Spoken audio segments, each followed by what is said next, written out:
Hello, everyone. Thanks for joining us today.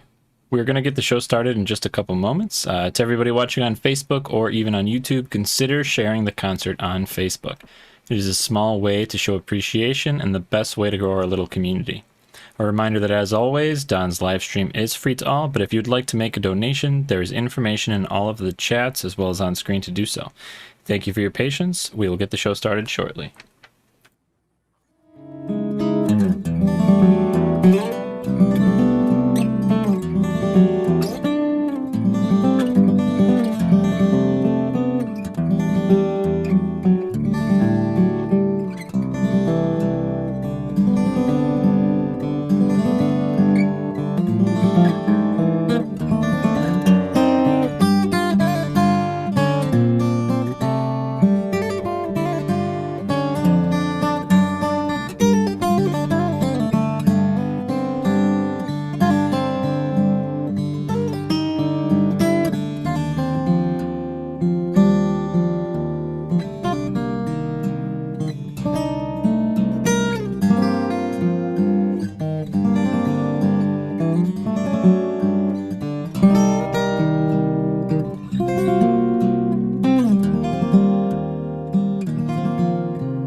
Hey everyone, welcome. It's Thursday night with Don White. Here we are again. I'm going to say hello to everybody coming in from all over the place. So tonight we have Salem, Massachusetts represented, I see. And let's see, New Mexico and Chicago, Worcester, Mass, Kansas, Michigan, and some Western Mass people. So welcome everybody. Thanks. I'll try to, if you have something that you want me to play, pop it in the chat. Seems like that kind of a night for me tonight. And let me start by just playing something here.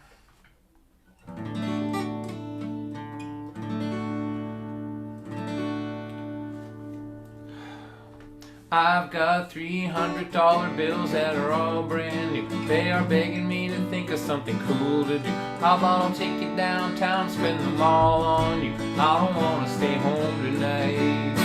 We have worked so hard for so many years, built a home, a life, a family, and 2 careers. Saved our money for the future, now the future is here. I don't want to stay home tonight. I can't stay home again tonight. I can't stay home again tonight. I can't stay home, can't stay home. I need you and me, how it used to be. Every week on Friday night, there is so much history that only we can see. Can't stay home again tonight. Michael, Johnny, Richard, Ruthie, and Joan all had bouts with cancer last year, If cancer was a man, I'd punch him in the throat. I don't want to stay home tonight. 'Cause time isn't sentimental, it doesn't seem to care about your plans or your hopes and dreams. It just keeps track of your minutes and it wipes the slate clean. I don't want to stay home tonight. I can't stay home again tonight. I can't stay home again tonight. I can't stay home, can't stay home. I need you and me, how it used to be. Every week on Friday night, there is so much history that only we can see. Can't stay home again tonight. Well, I know we can't party like we did before.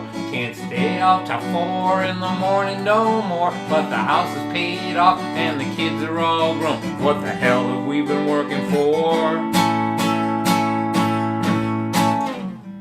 Let's take a nap, take our inhalers, take a multivitamin, and then go out to hear some music with all of our friends.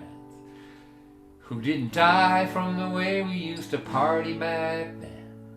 I don't wanna stay home tonight, 'cause time isn't sentimental, it doesn't seem to care about your plans or your hopes and dreams. It just keeps track of your minutes and wipes the slate clean. I don't wanna stay home tonight. I can't stay home again tonight. I can't stay home again tonight. I can't stay home, can't stay home. I need you and me, how it used to be every week on Friday night. There is so much history that only we can see. Can't stay home, can't stay home. I can't stay home again tonight.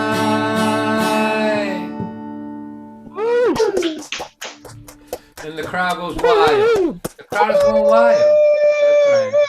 That's right. There's a riot in the squares. The squares are going crazy. All right. So those of you that are new, so what we've been doing, practicing for the last year here is if you're in a relatively quiet place, it means like your phone's not going to ring or dog's not going to bark. It's okay to unmute yourself. Just have to remember that any sound you make is as loud as everybody else, and so like a squeaky chair is an issue. But if it's Brandon, our technician in the background, he will unmute you, mute and unmute you if it gets noisy where you are. But we like to have some interaction here, just so I don't feel like a crazy person singing to my computer. So let me play a couple more, and then we'll start chatting. I see Jen is there. Jen, if you want me to play something for you, just throw that in the chat. And anybody else, I feel like I'll do it, whatever you like, if I can remember how to do it. Hey, Don. Yep. Hey, just so you know, your friend Sandra Madruga is on Facebook. She said she bought tickets for your July 2nd concert. Oh. Just thought I'd let you know. Wow. So, so I can't speak to her directly, because I can't see what she's doing from here. But tell her if she wants me to play on from Lynn, I'll do that. If she's got something else, I'll do that. And thank you.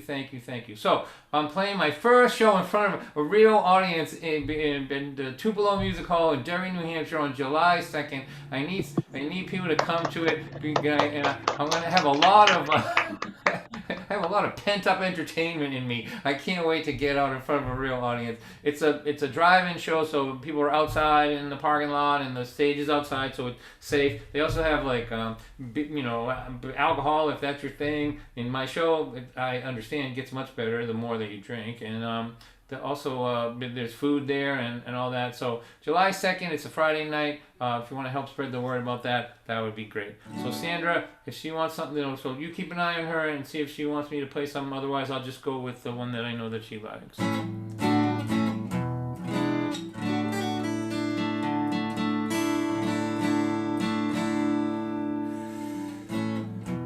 Well, my dad said, son, if you keep going on this way, bad report card, real bad report card, you're gonna wind up as a lumper on a cruise someday. What's a lumper? Dad, what's a lumper? I was laughing so hard, rolling on the floor. Dad, no one uses words like lumper anymore. Guys are outside, it's Friday night. I gotta go, see you later. Thanks for the lecture. If you keep doing the things that you are doing, if all the things that you are doing don't do you in, they can always use another lumper down on the second chance crew. Me, Billy Bob, Rick and Ray, those were my drinking buddies. We were working for the party every Thursday, Friday, and Saturday. And don't forget Sunday. One by one they moved away from home. The time went by. Next thing I know, I'm 31. I'm drinking with a bunch of 19-year-olds. What a loser, man. What a loser if you keep doing the things that you are doing. If all these things you are doing don't do you in, they can always use another lumper down on the second chance crew. Second chance people got a touch of gray, party their teens and their 20s away, but now they're sober, starting over, 32. Just so glad to be working on the second chance crew. Come on, lumper, those pallets aren't gonna move themselves. Don't be complaining about this. You should have been thinking about it when you were skipping school every Friday for your entire high school career. Wound up in the program, I know that's no surprise. I make the minimum wage, but at least I didn't die. You know my knees are aching and my back is sore. I've been dragging these ladders across a plywood floor. And Dad, I never wonder what a lumper is anymore. 'Cause I'm a lumper if you keep doing the things that you are doing. If all these things you are doing don't do you in, they can always use another lumper on the second chance crew.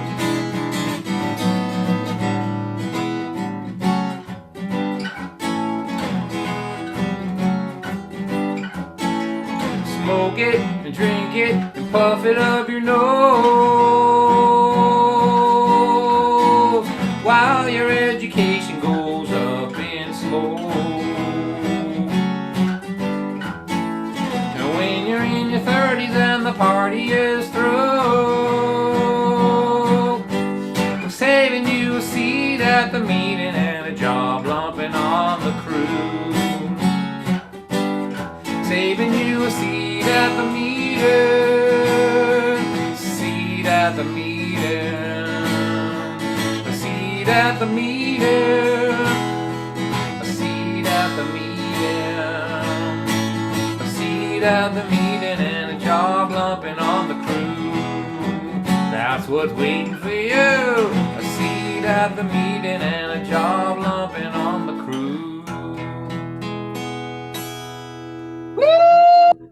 Alright, done!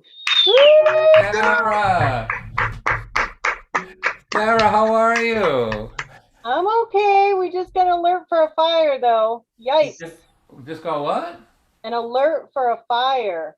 Oh my God, Sarah lives in the part of California that just loves to burn out there. We're hot. It's hot out there. We're wicked hot. Wicked hot. Well, last time the fire was so bad near where she lived that we were gonna just fly her out here to Boston, right?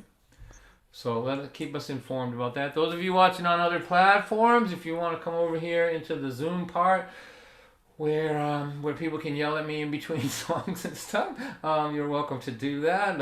Brandon, our technician, will put the Zoom information, the links that you need to sort of cut and paste to get over here into your respective chats. We'd like to see you over here if possible. So I'm going to send this out to Sandra, who lives in New Hampshire and bought tickets to see my first show in front of a live audience in what will be 16 months. Woo! You believe that? Like the guy asked me, he said it's a 90-minute show, just no break, just from beginning to the end. I go, you know what? I'm not sure I can stand up for 90 minutes anymore. I haven't done it for 16 months, so I don't know. We'll see. So here you go, Sandra. Thank you for that, and we'll see you there. You be sure and come up and say hi to me at that event. And thanks for coming every week. I appreciate you. So I wrote this song in the 70s. You believe that? And it's the only song from the 70s that has stood the test of time, and really it should be put out to pasture, but I still can feel it. I still play it, and I still get it. It still feels right to me, even though I'm closer to the cemetery than I was to when I wrote this thing. So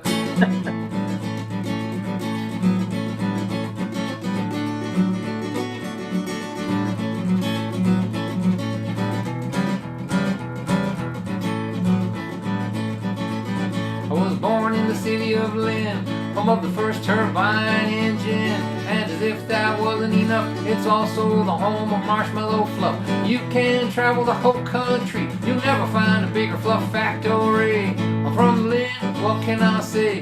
People from Lynn act this way. I don't talk slick like I'm from the hands. I'm the son of a 30-year GE man. Don't be staring at me that way. I am from Lynn, what can I say? To hang around at Barry Park, that's illegal after it gets dark. Stand on the bleachers where things got smoked and beer got chugga, lug bottles got broke. Later in the evening when the police come, 27 juveniles are on the run. When I was running everywhere you see, jumping over fences, climbing in trees. But Don White is too loaded to get away. His name is in the paper on the next day. His mother and his father, they can't believe he would publicly humiliate the family. Mom from Lynn, what can I say? People from Lynn act this way. I don't talk slick, that's what I said. I'm not from swamps, get off Marblehead. Don't be staring at me that way. I am from Lynn, what can I say? On the corner of every street, somebody's cooking something greasy to eat. Deep fat is frying everywhere you look. The town is bound for the record books. It's a million sub shops, open all night long. A socio-intestinal phenomenon. Let me say that again. A socio-intestinal phenomenon. You know, I'm writing a book now. I'm living with words every day of my life. I still think that's the best sentence I ever created in my entire career. That's right, I pinnacled as a songwriter in the 70s, ladies and gentlemen. I'm from Lynn, what can I say? People from Lynn eat this way. There's no room in my stomach for French cuisine. Give me a bag of cheese curls and a submarine. Julia Child, get out of my way. I'm from Lynn, what can I say? That's how you know when a song's been around too long, when it actually has dead people in it. I left Lynn 10 years ago. I didn't know where I was gonna go. 10 of my friends were leaning up against a bar and grill. 10 years later, they're leaning there still. Half of my friends who are not on the street are dead in jail or annoying me. And I'm from Lynn, what can I say? People from Lynn act this way. Don't talk slick, that's what I said. They won't even let me into Marblehead. They're afraid I'll steal something and I might. Don't be staring at me that way. I'm from Lynn, what can I say? Woo! All right. Song still works. All right, so I haven't played this song for a while, but I'm going to do it. I was thinking about my friend Joan Lynch. I'm going to tell you a story about her now. So I don't really, I don't really like to talk too much about being on the road. I don't like stories about it that much. I think their life stories are better than road stories for me personally. But this is a story about a gig, right? So, and forgive me, I have to start practicing these because looks like I'm going to be playing some storytelling festivals, and they make you, when we get back to normal here, starting the fall and the winter, and you have to have a lot of material you can't repeat, and so I have to brush off some of these stories here, so I have them. So I got a gig. My daughter was booking local stuff for me, private stuff, and she called me up one day and she said, I have a gig for you. It's a woman in recovery. A fair amount of my audience are people in recovery, and she's getting married, and it's in South Boston. There's going to be a DJ, and you're going to play after the DJ, after our little dance party. I go, great. I didn't know who she was. So then a week before the event, she calls me back and goes, Dad, it's not going to be a wedding anymore. I go, well, why am I going to do it? She goes, I don't know. I don't know what happened to the husband. I don't know what happened to the fiance. I don't know. But they're still going to have it. It's just going to be a celebration of life. I go, why am I going? And that's when my daughter said to me, Dad, you have to meet this woman. I've only talked to her for half an hour, and she's not like anybody else I ever met in my life. You have to go to this thing and report back to me. I need to know about it. So now I'm intrigued. I'm completely intrigued by this. I have to meet this woman, right? And on my way there,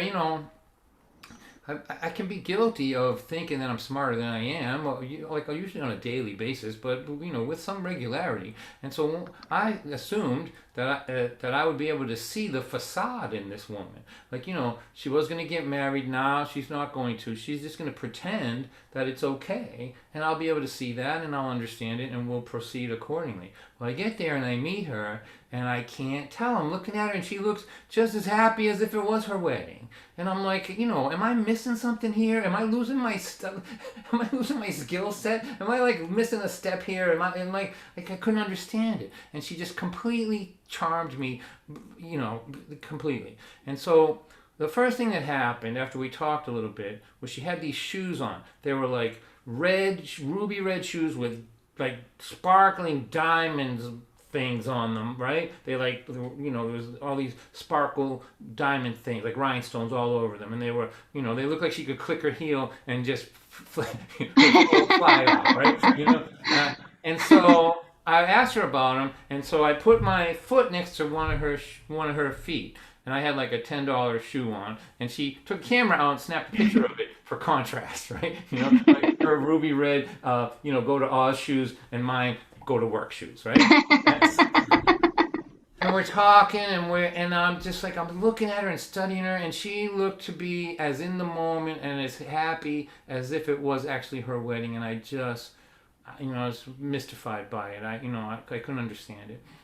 She either was the best actress I ever seen, or she was really actually that in the moment. And so then the music started, and she went up to dance.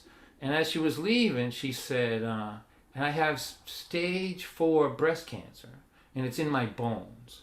And then she just walked away and went on the dance floor. And I sat there, I was in a chair, and I was just, like, I felt like I'd been hit in the head with a stick, kind of, I had been in this situation before with people for whom tomorrow is a gigantic question mark. When they go to bed, they don't know if they're going to wake up, and there's nobody like them. They're like holy people, because we all talk about seizing the day and carpe diem and all that stuff, but it's words, right? But they live it. They live it, and they when you're around them, like when they hug you, you never had a hug like that before. Like, when she hugged me, I felt like we could float off into the sky, right? But when they smile at you, you've never seen a smile like that. It like cracks the glass on your eyes. And when they dance, oh man, nobody dances like somebody for whom tomorrow is a question mark.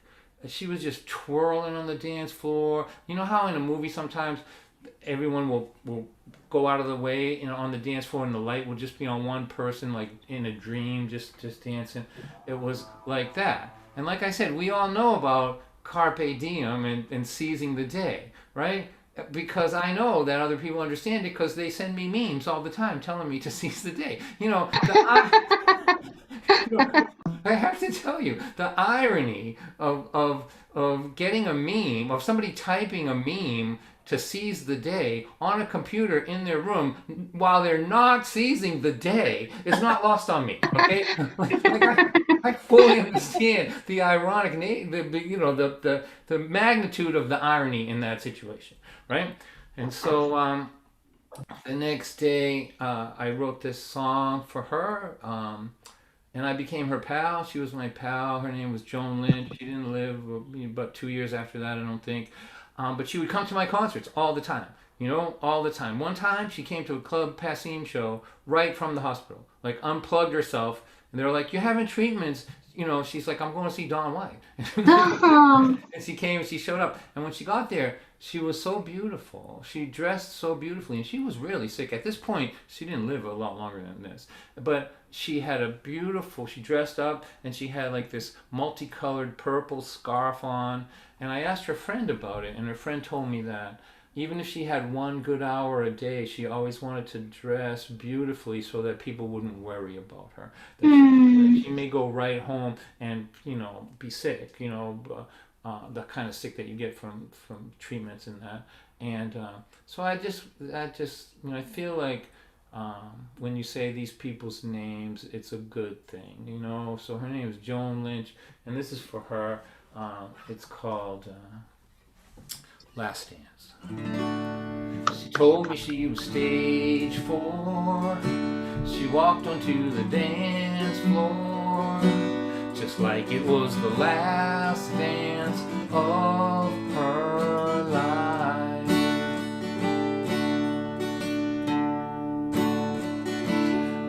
saw a smile so bright. I never got a hug so tight. I never saw a smile so bright. Never got a hug so tight.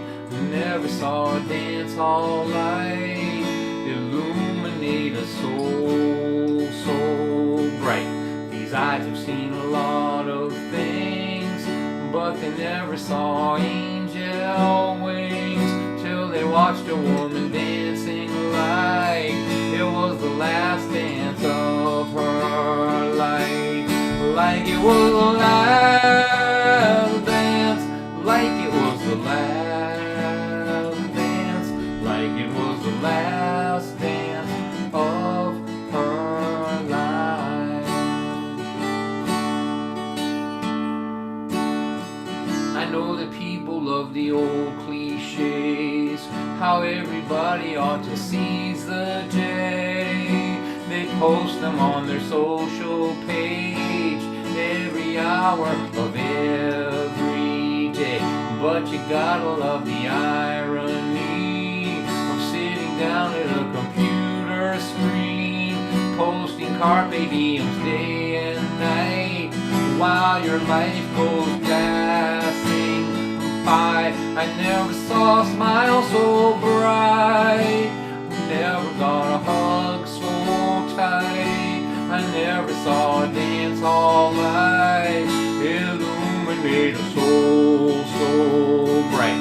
These eyes have seen a lot of things, but they never saw angel wings till they watched a woman dancing like it was the last dance of her life. Like it was the last dance, like it was the last dance, like it was the last dance of her life. Maybe tomorrow I will try to write a song about this precious life, but tonight I'd rather live this life than describe it while it's passing by. She told me she was stage 4, then she walked onto the dance floor, and her body started moving like this was the last dance of her life.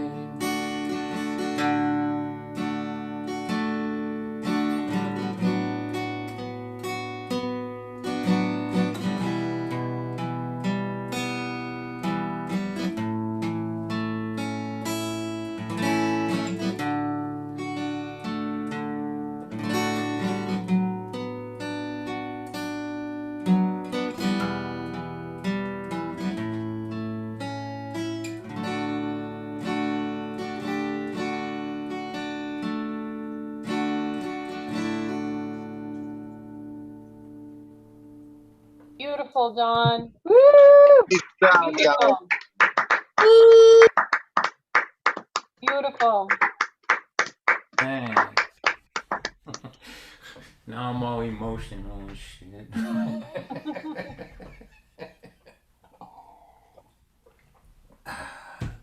All right.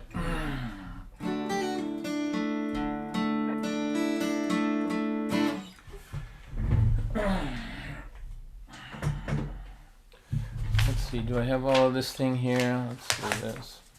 Again, apologize for those of you that have read this stuff, but this is for all my friends that understand what Lynn is. if that's even possible to understand what it is. When I was a kid, I used to skip school and read books. Do you believe that? Like how weird is that? And like I couldn't. I was reading all kinds of cool, interesting stuff because I loved reading and words and literature, but I couldn't talk to anybody about it because my friends would call me a snob or just like walk away from me or punch me in the head or you know what I mean. Like my love of language was a liability. It was like My love of language was got me in trouble. And so this is something in 2 parts. It's called Breaking Up with My Muse. This is part 1. I think we need to see other people. Don't look at me like that. You know this has been coming for a long time. I always thought that this was a partnership, but it has never been that. It has always been about you. What you want, what you need, and what I can do to turn your wants and needs into something real. How many countless, irretrievable hours, days, and weeks have I spent sequestered in a tiny room, torturing myself over what exact words to use on some poem, song, or story idea that you swore to me was brilliant, only to realize that it was later that it was stupid and not worth 1 minute of time? And where did the time I used to polish these turds come from? Oh, I don't know. Maybe from learning a trade. You know, without a lifetime of constant distractions, I could have been a plumber.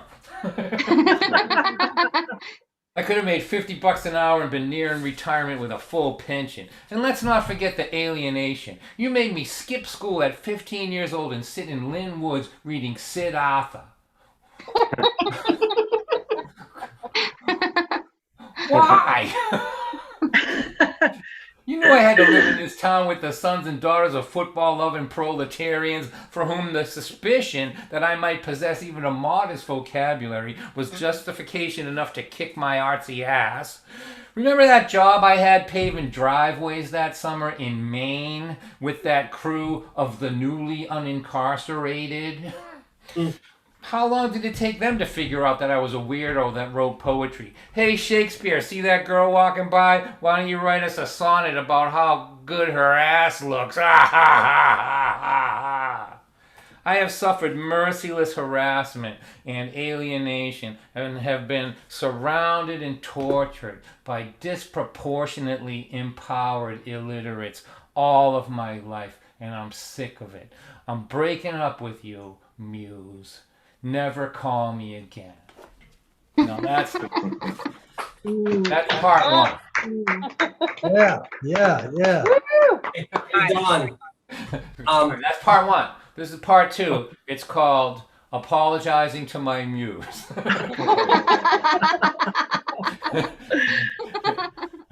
I'm sorry. Please forgive me. I didn't really mean any of those things I said. I wish I had been on Ambien, and then I could say it was a bad reaction. But it appears that I do not need the support of pharmaceuticals to behave ungraciously.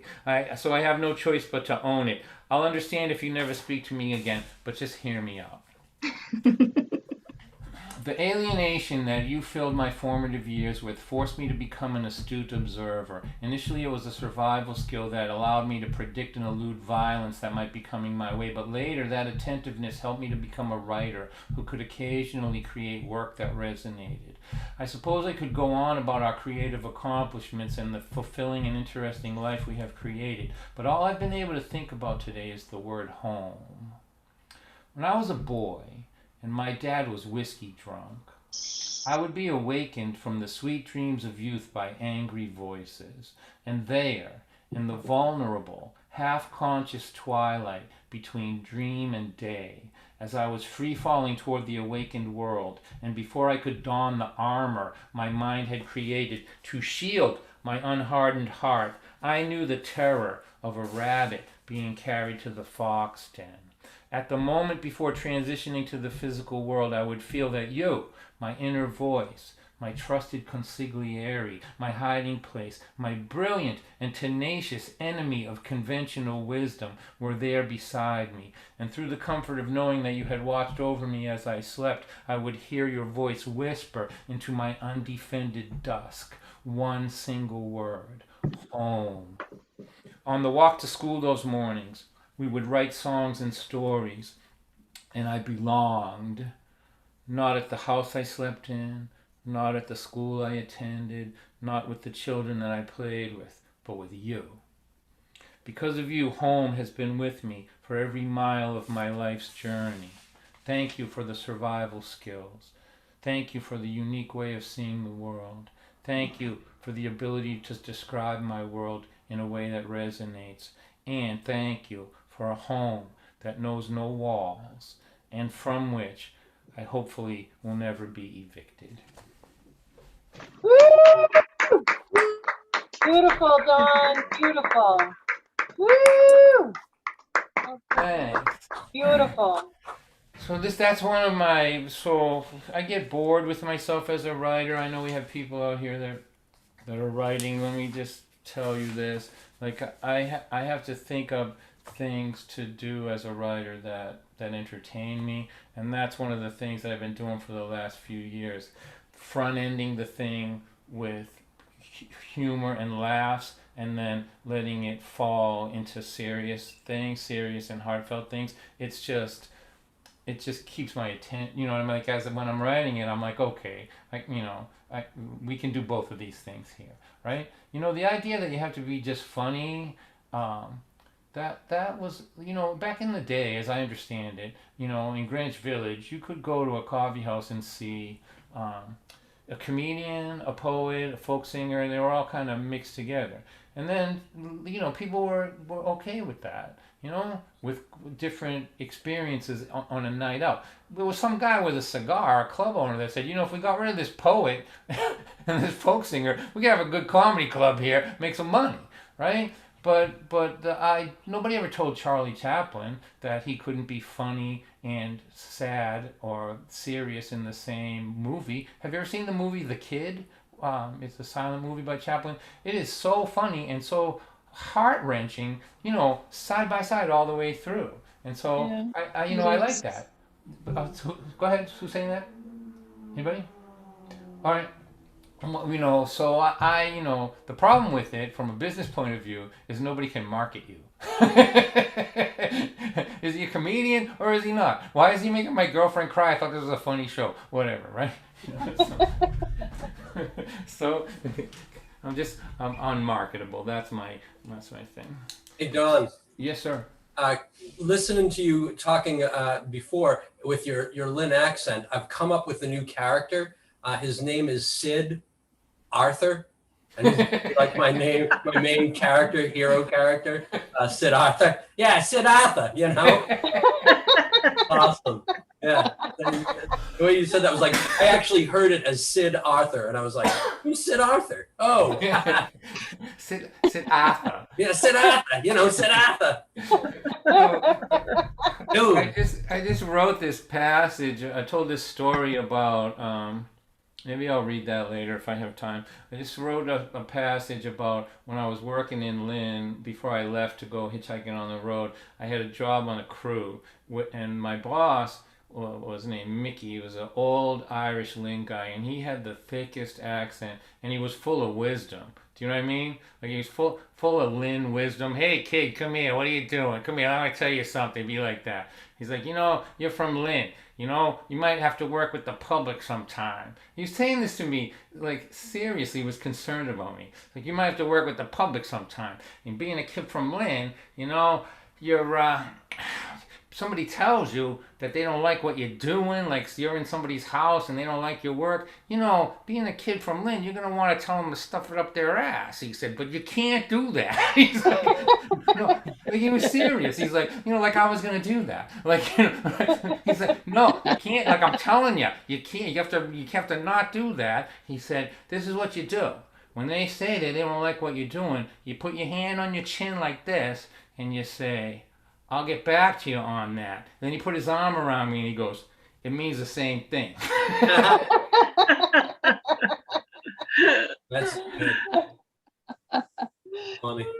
And when I was writing the chapter, my editor suggested that I write the words with the accent, you know, like, and he goes, can you do that? I go, can I do that? So the whole thing is like Hea, Heeah, and before and all that, you know, and Sid Arthur and, you know, all that. So it was good fun. That's kind of, yeah. So the next time any workman tells you they'll get back to you on something, just know that you tell them you know what that means. That you know, it came from a seasoned alcoholic crew chief from Lynn in the 1970s. Good advice.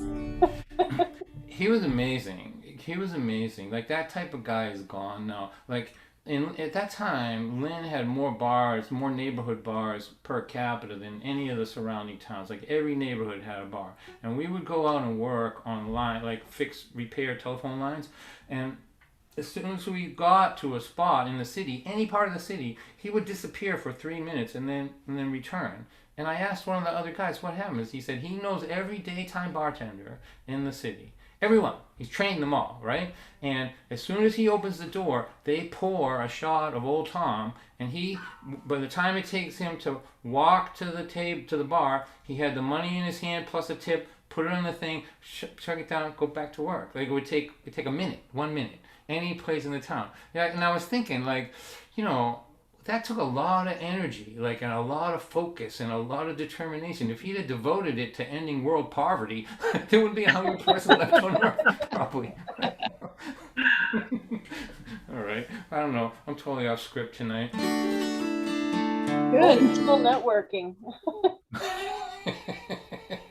You could teach a class on networking and give you a little guru wisdom as well.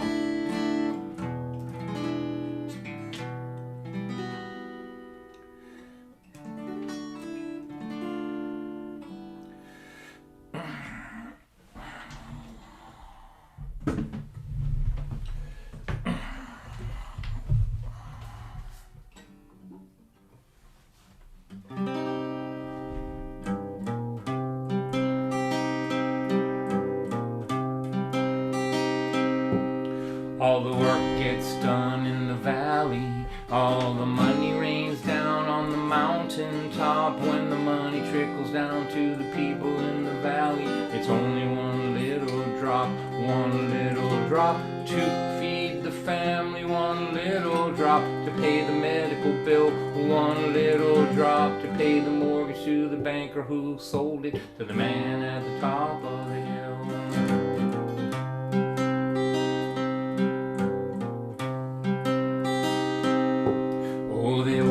Hard to divide us with a steady stream of lies. Cause if we ever stop fighting with each other, we might start asking each other why. If all the work gets done in the valley, why does all the money rain down on the mountain top? When the money trickles down to the people in the valley, why is it just a little drop? One little drop to feed the family, one little drop to pay the medical bill, one little drop to pay the mortgage to the banker who sold it to the man at the top of the hill.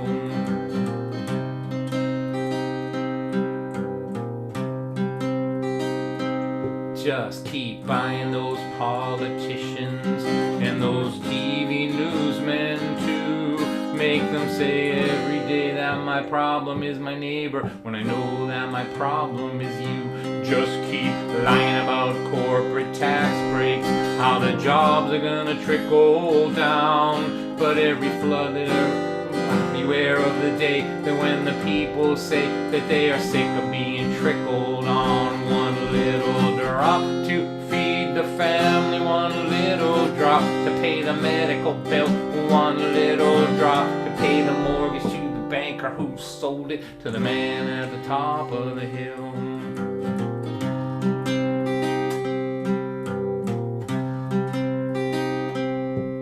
Enjoy your view of the valley from that house on top of the hill. Right now the giant is sleeping, that doesn't mean that it always will.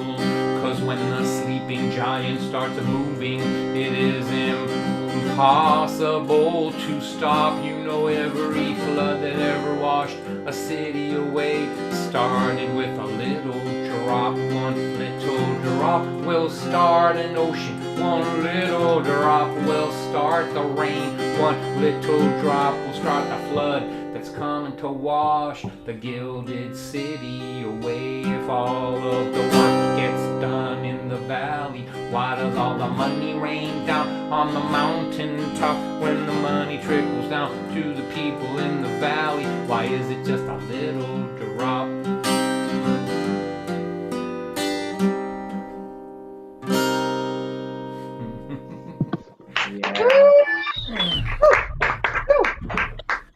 All right, Right on. All right, so I see that my friends are here from Kentucky. Welcome everybody.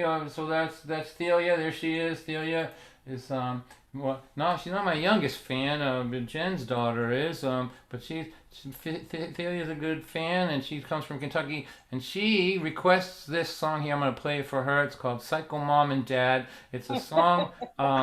That the parents didn't know about. She heard it on a record or something, or heard it somewhere, something in her secret life that she has, I guess. And she requested it, and then they had to have a discussion on why that was her favorite song and what does it really mean about her mother and father. But I'm glad that you guys are here, and let me play this for you, Thelia, because you're the best, honestly. And sometimes we have a dance party here, and Thelia is a good dancer, man. She's the best. All right. When Mama come home from work today, I tell you what she saw. Every toy that me and my sister owned was laying out on the floor, and the table was covered with peanut butter and half-eaten sandwiches. There was cereal bowls of Epicure mayo and an empty can of tuna fish. Dad was eating a pizza, he had 2 or 3 slices gone. Sports page was laying on the living room floor, and the football game was on. Oh, and Mama tripped over my toy transformer that pushed her over the edge, and that's when we knew she was turning into Psycho Mom again. What does that mean, Thelia? She said, I'm finished, I'm through, I've had it up here with all of you, I'm running away. Leaving today, gonna join the carnival. First I'm selling you kids for $1 a pound to a couple of cannibals. I used to be normal, used to be calm, but picking up after you animals turned me into Psycho Mom.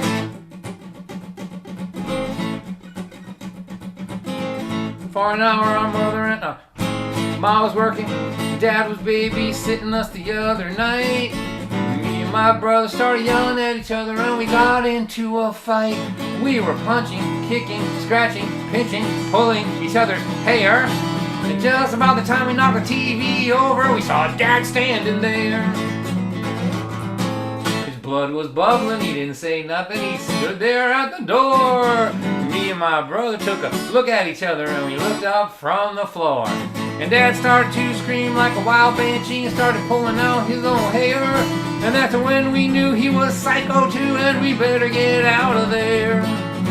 He's screaming, I'm fed up, I'm finished, I'm through, I've had it up here with all of y'all running away. I'm leaving today, I'm gonna join the carnival. But first I'm selling you kids for $1 a pound to a couple of cannibals. I used to be normal, never got mad.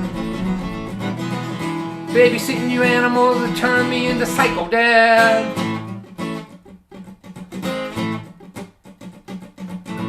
For an hour our mother and our father were trying to keep us in bed.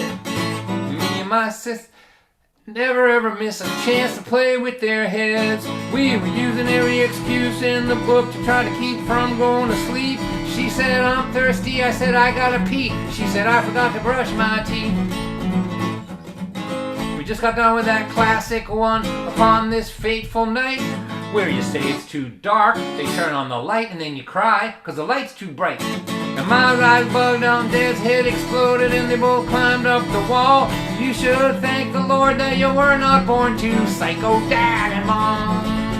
They're screaming, we're fed up, we're finished, we're through, we've had enough, running away. We're leaving today, we're gonna join the carnival. First we're selling you kids for a penny a pound to anybody that will take you. We used to be normal. You remember, dear, it was 1974. We were hitchhiking around America trying to find ourselves. We were peaceful creatures. We were sitting on mountaintops, chewing on pieces of sweet Timothy hay, thinking that everything is awesome. We never got mad. Raising you animals turned us into Psycho Mom and Dad. There you go, Thelia. Woo! Right on. Woo! Thank you. Yay. Right, just sending love out to Kentucky. That's it. Sending love to Kentucky. All right, so here, those of you that are new tonight on any of the other platforms are here. So what we're going to do now is we're going to have some spoken word for about 5 minutes or so. Take a short break, like a 3-minute break during the break. This is always free. You don't have to spend any money, but if you can drop a few bucks in the Venmo or the PayPal, or if you can put something in an envelope and give it to the Pony Express and have them send it to my, it'll take a month to get to my house. I like that too. I've been getting checks and been people writing me cards and letters and stuff like that in cursive, and I'm horrifying young people all around me, showing them the secret language that they can't understand, the cursive language right there. That's right. Your Declaration of Independence is written in this. That's why you don't know that you have rights, boys and girls. All right. So, and then so just a few minutes there, break. And then I'll come back and play to about 20 past, and then we'll have our after party. And in the after party, we get to sit around in sort of a virtual circle and hang out with some of my friends. So I'm really excited tonight. We have my friends Jeff and Hannah from New York City are going to be sharing their stuff with us. And then Shannon in a dress is going to pop in from Colorado as well. So that's all coming up. But for now, this is our Poets Corner or our Spoken Word Corner or our Storytellers Corner. It's like the no music zone, I guess you'd call it, right here. And I've asked my friend Alan from Kansas to tell us a story. Alan is a lovely man. He supports everybody. He's part of a group that runs a festival, a storytelling festival in Kansas. He's just one of the nicest people I've ever met, and until I play my show on January 2nd at the Tupelo Music Hall, up until that point, Downs, Kansas, where he lives, will have been the last place I ever ever did a show. That was like March 15th of 2020 for him and his family and his friends there. So I want you to unmute for a second, everybody, and just give a nice round of applause for my friend Alan DeBay from Kansas. Alan.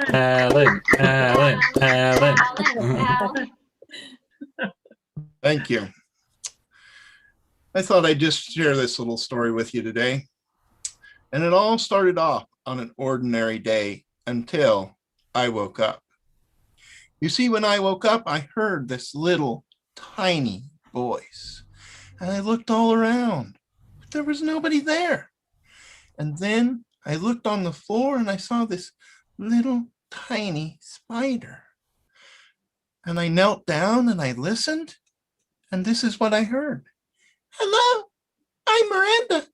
I'm a spider. Please don't step on me. And I didn't. And I took good care of that spider, and I fed it and took good care of it. And one day I decided exactly what I was going to do with it. I was going to use it for fishing. And no, I'm not talking about using it for bait. I was going to use it to create massive underwater spider webs, because it's illegal to use nets, but nowhere does it say you can't use spider webs. Now, at first, I did have a problem. You see, spider webs are not strong enough, and they are not waterproof enough to catch fish. This did perplex me a bit, but I devised a special diet for Miranda of ground up concrete and water sealer, and I mixed it up all real good, and I fed that to Miranda. Well, within 3 months, her webs were as strong as concrete, as waterproof as water sealer, and still as flexible as spider webs. Well, I took her down to the lake and drove her down, and I had herself tie her little web to my line, and I cast her out. Splash. I waited half an hour and she came crawling up my line. I waited another half an hour. My line broke. It was most disappointing. But the next time I went out, I was much smarter. I just had her tie herself to the back of my truck, and I threw her out. Splash. I waited an hour and she came crawling up her web. I waited another hour and I got into my truck, and you know what? My truck was barely able to haul those 3 1,000 pounds of fish out of the lake. And well, that's when the local wildlife and parks officer came walking in my direction, and he was already not in a good mood. He said, "Don't you realize it is illegal to use nets in the lake?" I said, "I am not using a net in the lake. This is a spider web." And I showed him Miranda, and well, I'm not sure if he bought that hook, line, and spider or not, but he did let me go. But he told me to never, ever use spiders in the lake again. And I never did. But I knew I had a really good idea. I asked Miranda if she could train other spiders to fish, and she said, "Sure." And I had her train many, many spiders. I was going to go into the business of selling fishing spiders. But this was a good 30 years ago, and there wasn't a good way to sell spiders. And so I devised a system of hooking computers up together, and I named it the Internet, which later became known as the World Wide Web. Now you know. Well, Alan. Alan, There you got go, a Alan. Woo! that's great. Yes. We got a little more here. That isn't quite the end. Okay. Go ahead, Save the Alan. watch. Well, sales were going great. I was selling lots of spiders. But one day I couldn't find Miranda anywhere.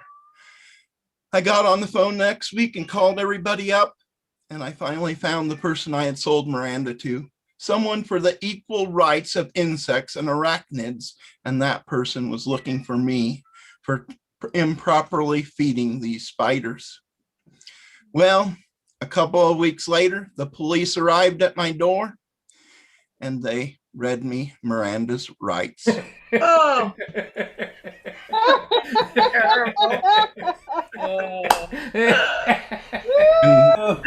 And they took me away. However, in court, Miranda explained that the new diet didn't cause any problems and they let me go. But if you ever see a talking spider, I recommend that you just let the spider lie.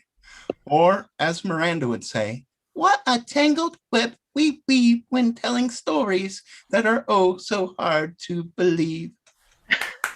Alan. that's great, Alan. Thank you, Alan. You're the Alan. best. See and hear you. Woo! That was great. All right, so I'm gonna take just a few minutes of break here. I'm just gonna go splash some water on my face. If you're able to financially drop a few bucks in the grocery bill here for Dawn and Teresa's White's grocery run tomorrow, we'd appreciate that. And I'll be back, play till about 8:25, and then we'll have our after party. All right, thanks. We'll see you in a second.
Hey!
Do.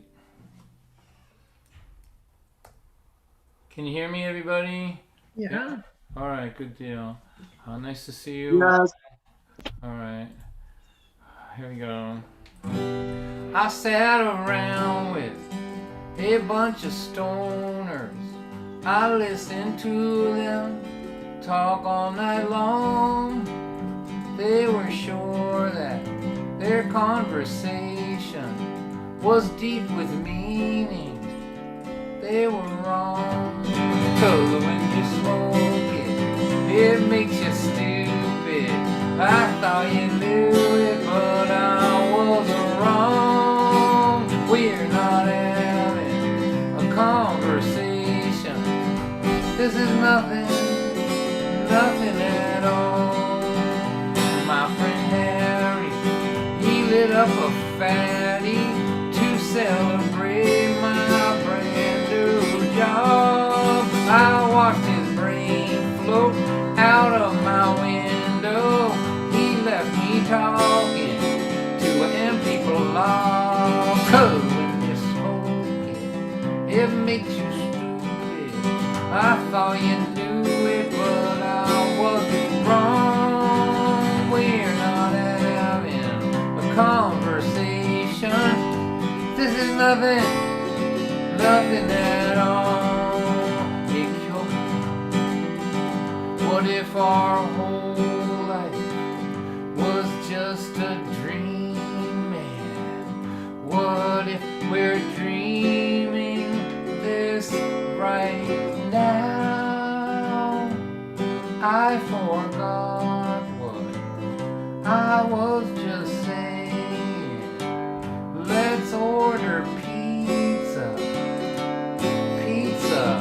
Wow. 'Cause when you smoke it makes you stupid. I thought you knew it, but I was wrong. We're not having a conversation. This is nothing at all. It cures glaucoma, it cures insomnia. Some people say that it is a cancer cure, but it does not cure incoherent conversation, that's for sure. Yo, John, all right. Done. Yeah, That's awesome. everybody. So Shannon from New Mexico, she asked me to play this song. I think I'll play it for her because they come every week and they're the best.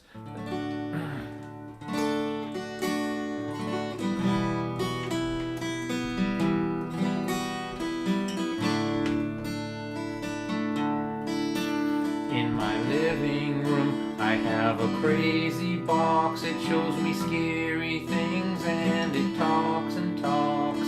It never stops all night and day. It tells me why I should be afraid. And camera crews drive by my door to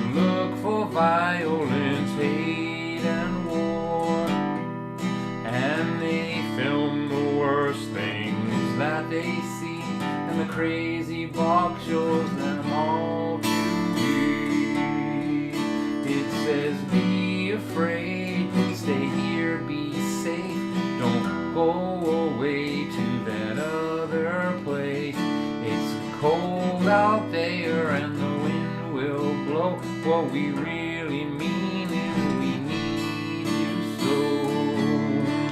We were in high school, then you have the bluest eyes. They were like looking into the summer sky. You pointed them at me and said, let's get away from this factory town when we graduate.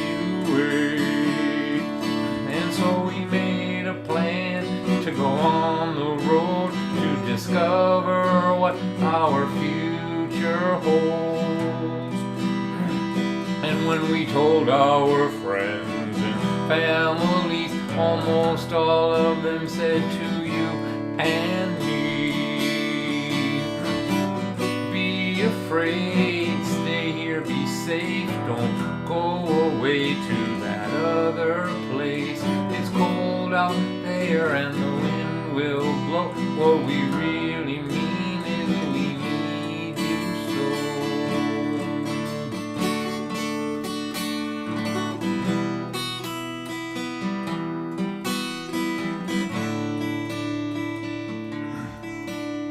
We lived on the road for several years, learned many things, conquered many fears. After that we raised our family, and when they grew up they said to you and me, we have made a plan to go on the road to discover what our future holds.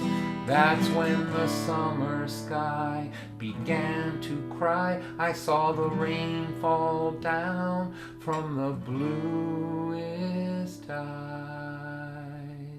But we had made a vow in our younger days, if this day should come, we would never say, be afraid, stay here, be safe, don't go away to that other place. It's cold out there and the wind will blow. What we really mean is we'll miss you so. What we really mean is we'll miss you so. What we really mean is go on, just go.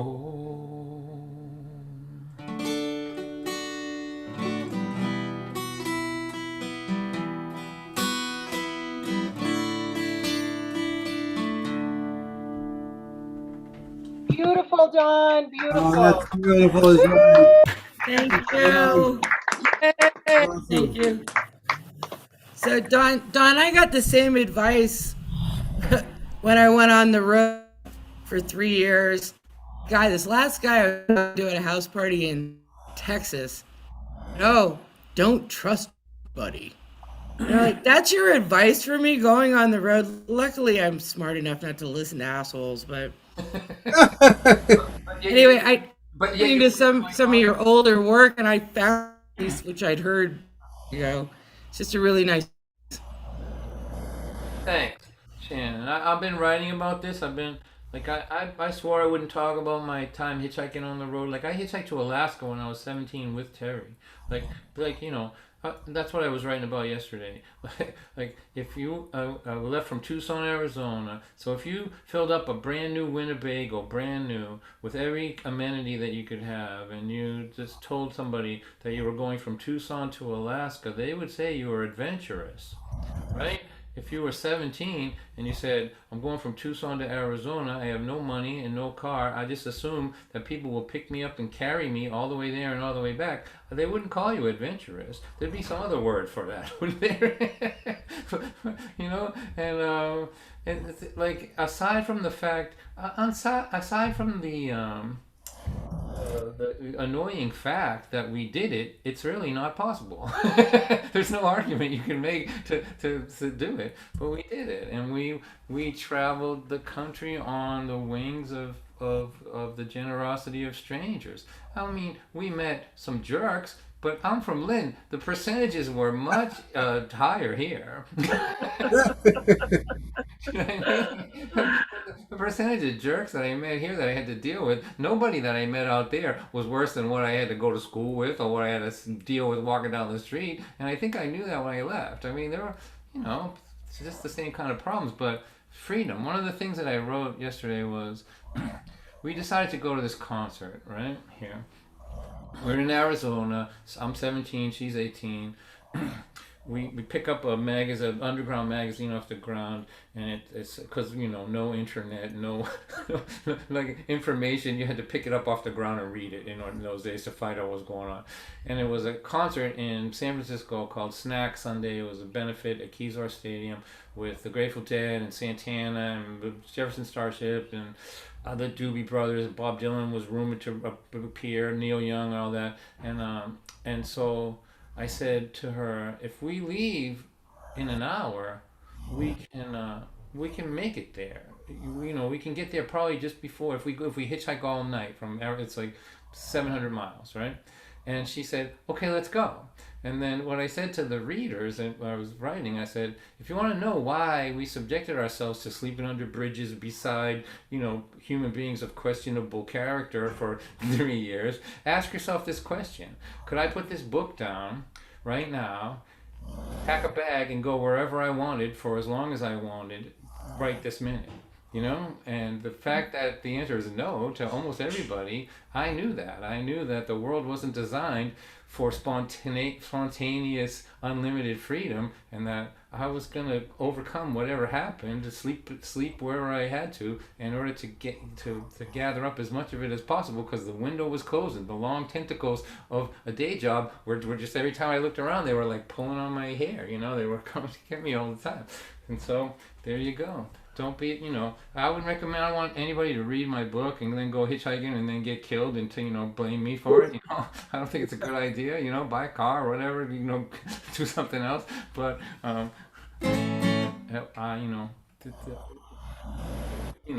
the world is not that bad.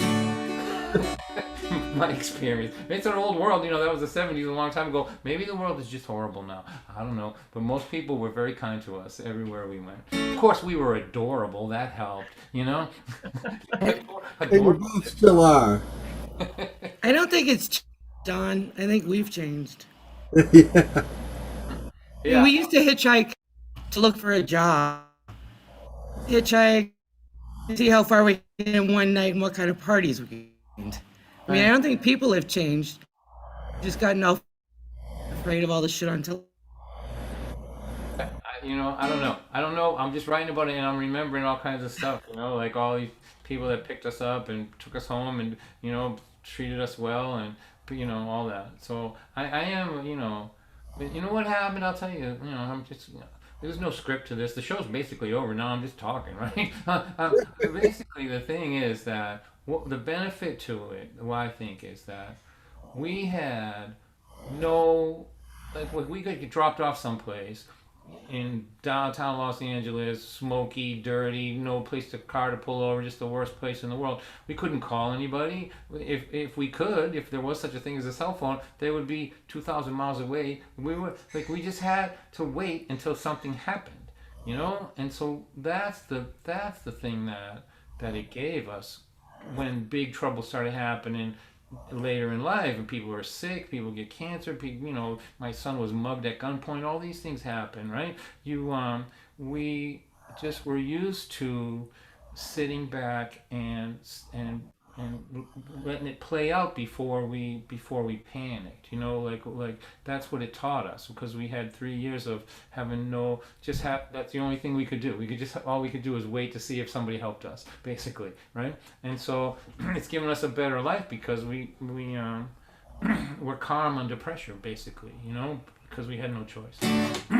What does this all mean? I don't know, but do you like my Peter Max poster? There it is right there. Love it. Reminds me of the old days. That was hanging up in my room when I was 12 years old, 1970, 69. My mother knew that I was going to be trouble. She knew as soon as she saw that thing. And I was telling, like, I don't want you to look at it, so I block it like this so that it doesn't stimulate some unused LSD that's in your bloodstream, you know. I don't want that to happen. But then my friend from Chicago just told me that it gives me a psychedelic halo when I stand like this, so that does it for him. All right, let me play this one song, and then we'll take another 2-minute break, and then we'll have our after party. I've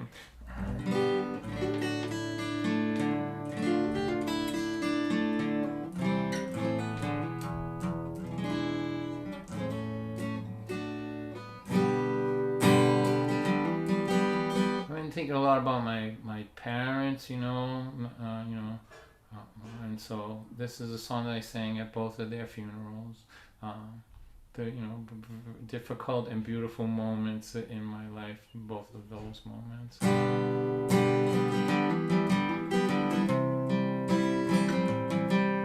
Let me try it again.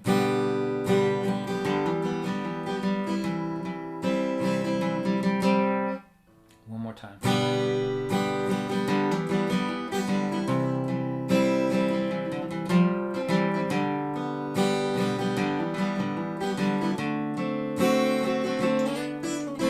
All his children knew that he was dying. We asked them all to gather at his side. Spoke to them about the joyousness of living from the perspective of someone about to die. My love for you is what I leave behind me. I see my love in everything you are. When I am gone and you want to find me, believe me, you won't need to look too far. I will be your sense of humor. I'll be your integrity. Each time you find the strength to persevere, right inside that strength is where I'll be. When you touch a person's heart with kindness, that heart opens up a room where you will stay. As your heart grows, I know that you will find this is the way that you can live beyond your days. So take some time and contemplate the night sky, so vast beyond all you can comprehend. The magnitude of what is out around you can make your life seem small and insignificant. And picture your heart if grown to its potential, as being wider than all you can ever dream, and deeper than the unfathomable heavens. That's the way that my heart feels today to me. And I will be your sense of humor. I'll be your integrity. Each time you find the strength to persevere, right inside that strength is where I'll be.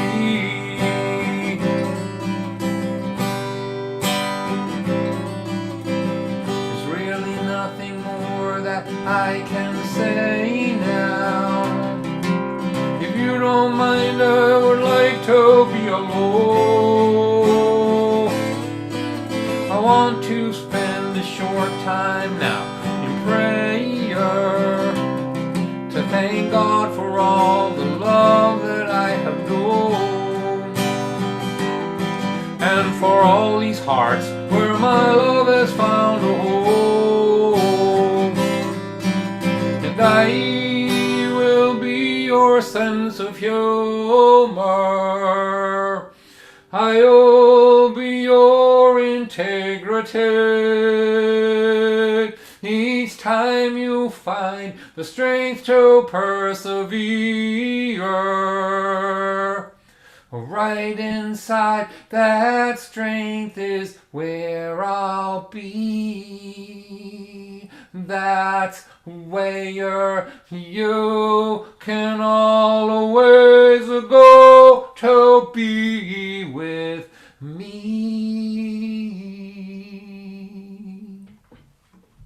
Thanks, Dawn. Good, Beautiful. John. Thank you. Wow. It's in the heart. All right, Good Dawn. job. That's your best one. I think that's your best one. Wow. Wow. Thank you, everybody. You're the best. All right, so let's all go on gallery view and let's say hello to Eleanor. It's past her bedtime. They're in Michigan. Hi, Eleanor. There you are. Hi, Good night, Eleanor. Good night, Thanks for Al. staying up. Good night, El. Dreams. Hi, Ellie. She is right Sweet there. dreams. He's so cute. Gentle. All right, let's take a 2-minute break and we're back with our after party. Again, you know, if you can drop a few bucks in, that's good, but don't worry about it. We're gonna be okay here. I'm going back on the road pretty soon. I'm gonna wind up in Michigan before next year. That's for sure. I just can't wait to get back there. All right, so we'll see you in just a couple of minutes and we'll have our after party. All right, yeah. Thank you, John.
kids. Hello everyone. So thank you everybody for being with me tonight, and for some of you from right from the beginning, thanks. And I want to thank. I was just poking around on YouTube. I want to say hi to Ellen Buxtell. She's over there from Florida. I'm hoping to get down there this winter and do some shows down there. I hope to see you. And for my friend from Arizona, from Minnesota, who comes every week, and she's on another platform. Well, thank you so much, everybody. So now's the time we get to hang out with each other, and I get to share my friends with you. So we're gonna start with my friend Hannah. I hope she's ready, and I'm gonna just talk to you a little bit about her first. I first met this woman at the Walnut Street Cafe. She was singing backup in Clay's band, I think, at the time. And I had never seen her before, and I was just getting to know this cast of characters from Salem that were sort of centered in a place called the Gulu Gulu Cafe. And they were, just a group of really creative folks. I really liked all of the music and art that I was hearing from them. It was all fresh and sort of not like anything else. And when I first saw Hannah, she was singing and painting or drawing at the same time. She was standing up as a backup singer, and when the main vocals were going on, she was drawing a picture of what she was seeing, and then she would sing some backup vocals and then go back to drawing. And I just thought, who is this person? Like what? What? And then I got, of course, to know her and her husband, and she's I would say explosively creative, an actress, an artist, a singer, and just a dear friend to everybody that she knows. And I'm just delighted to share her with you tonight. So unmute yourselves and let's make some noise for, I think, one of the first times ever on the internet, a friend to the world, Hannah Cranton. Yay! Hello there. Hi. Good to see you. Good to see you too. I'm Don. Thank you so much for inviting me to be a part of this very intimate, special event. So this song I'm going to play first is called Kite, and that's what the song is called.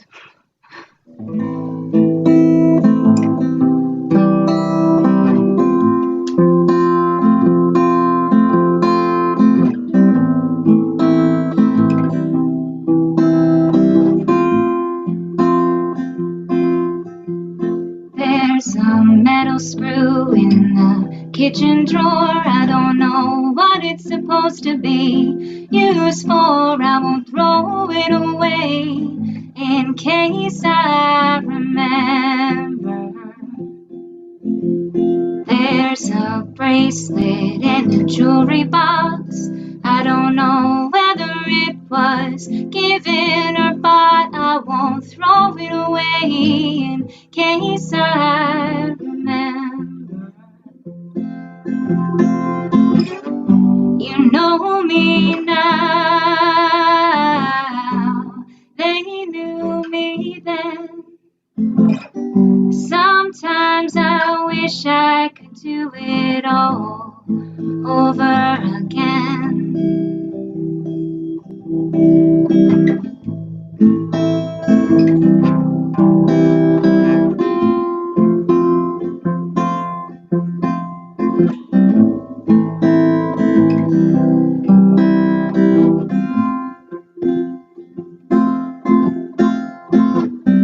Like that kite when I was 5 years old, I was so afraid to let it go. I'd hold on tight whenever the wind would blow.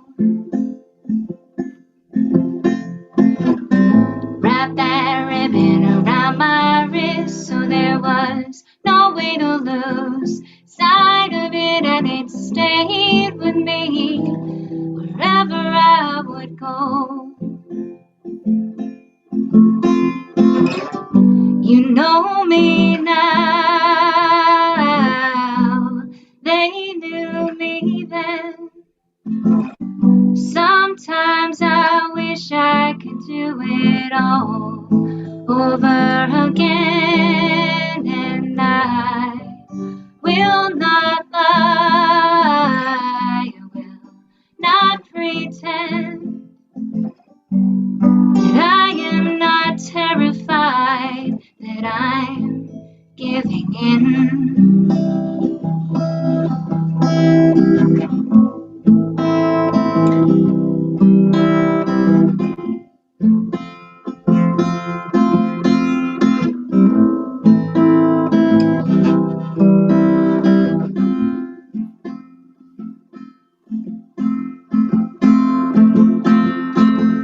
Just help me focus on Jersey, all lit up tonight.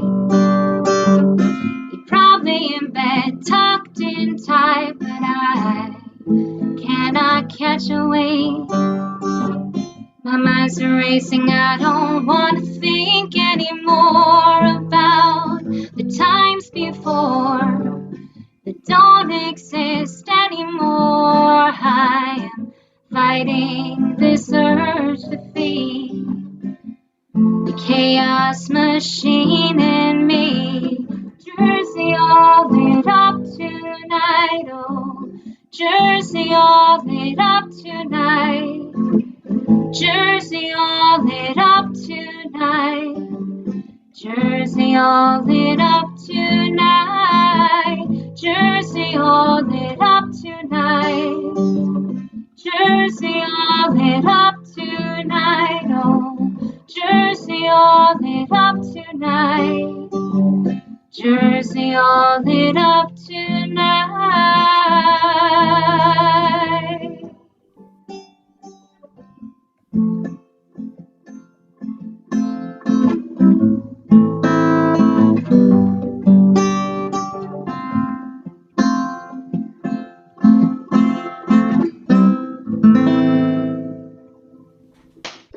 Oh, that's Wow, beautiful, that was Hannah. beautiful, Hannah. Thank you. Thank That you. was Thank you. beautiful. Thank you, Hannah. Thank you so much. Hannah, it's so great to hear you sing again, man. It's been a long time. That was wonderful. Thank you. So you'll hang around, and so like we should do we should like have a black screen, and then like as if Jeff was coming from someplace else, right? I know he's 1 foot away from me because this apartment is small. All right. So Okay, let's but hear one anyway. more time for Hannah. Everybody, she'll. Yeah. Awesome. All right, Hannah. All right, so now I want to introduce Jeff. Jeff, I first met as part of that group as well. Jeff Savlon, and he was the first time I met him. I think he was with Brian Donnelly, but hosting the legendary open mic at Gula Gula, which was just as wild of a thing that could be. And Jeff was both of these guys were really sweet to everybody. Like they just were kind, and being an open mic host, people don't always do it well to my liking. Do you know what I mean? They can be like, out talking to their friends or whatever, not caring about the artist or trying, and these guys were great about it. And Jeff was especially, I thought, kind to people. And then I get to hear him play, and I'm so impressed with the craftsmanship of his work and the song structures and all that. So he became really one of my favorite songwriters during that time around here, and I'm so delighted to share him with you. So let's have a nice round of applause and welcome for the first time here, Mr. Jeff Savlon. Hey, Jeff. Don, as Hannah said, this is so cool, and it's an honor to be asking us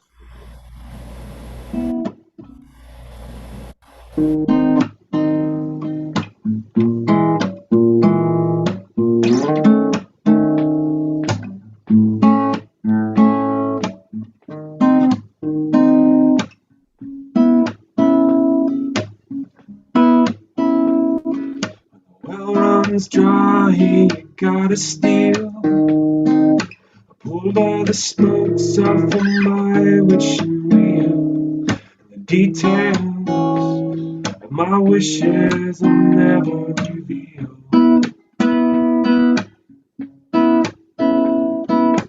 I wasn't always always an outlaw. When I was alive, I survived as a guileless monk. Now I'm a junkie, a heathen, a drunk.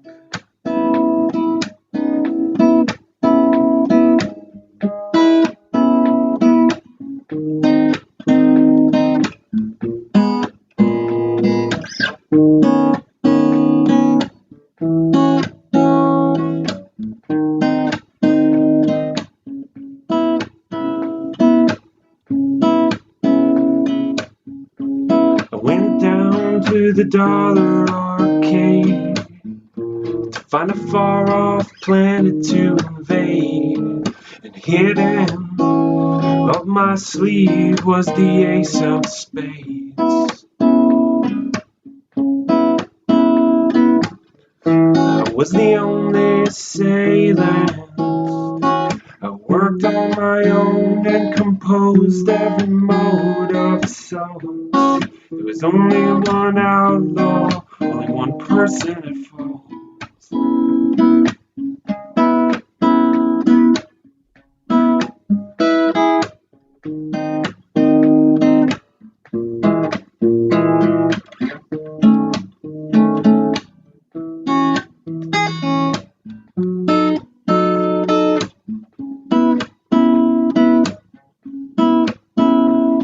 When the well runs dry, you gotta steal. I pulled all the spokes off of my wishing wheel, and the details of my wishes I'll never reveal.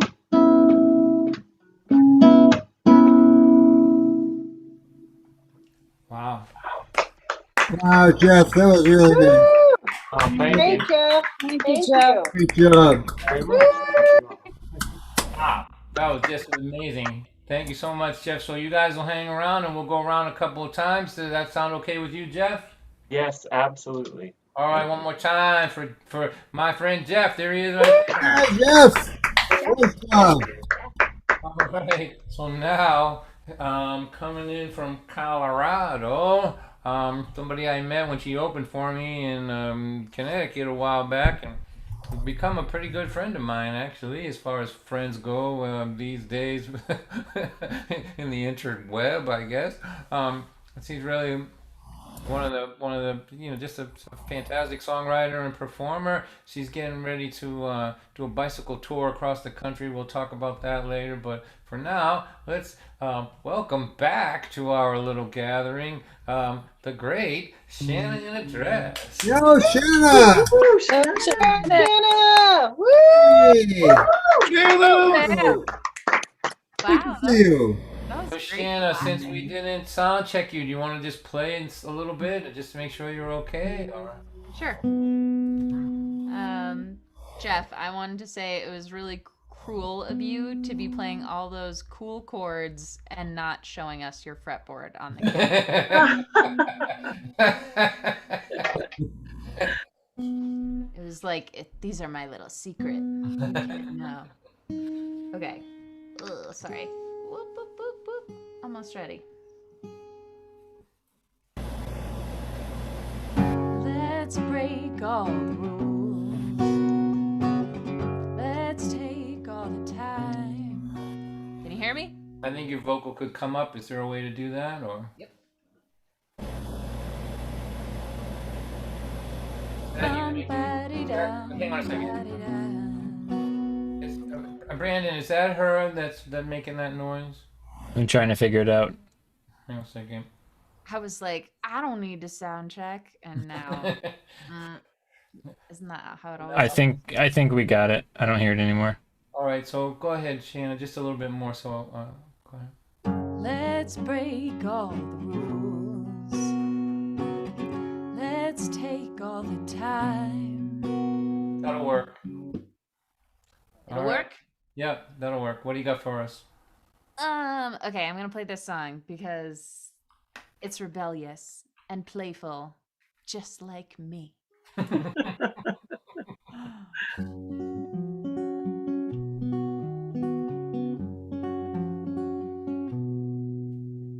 You ride rainbows, you deep sea dive. You're the face of freedom, makes me wanna be alive. I watch you bike off into the sunrise. I wanna play, play, play in your beautiful mind. I wanna play, play, play in your beautiful, beautiful mind. La-dee-da-da-dee-da-da-da. I took a bite of your brain, tasted like confectioner's sugar. Let's run away from chaos, make a ruckus together. Mine tastes like chocolate chips, and everywhere we go from now we're gonna skip. And words will be backwards, feel our feelings with our hands. Somersault into the future without making any plans. Let's break all the rules. Let's take all the time. Oh, I just wanna play in your beautiful mind.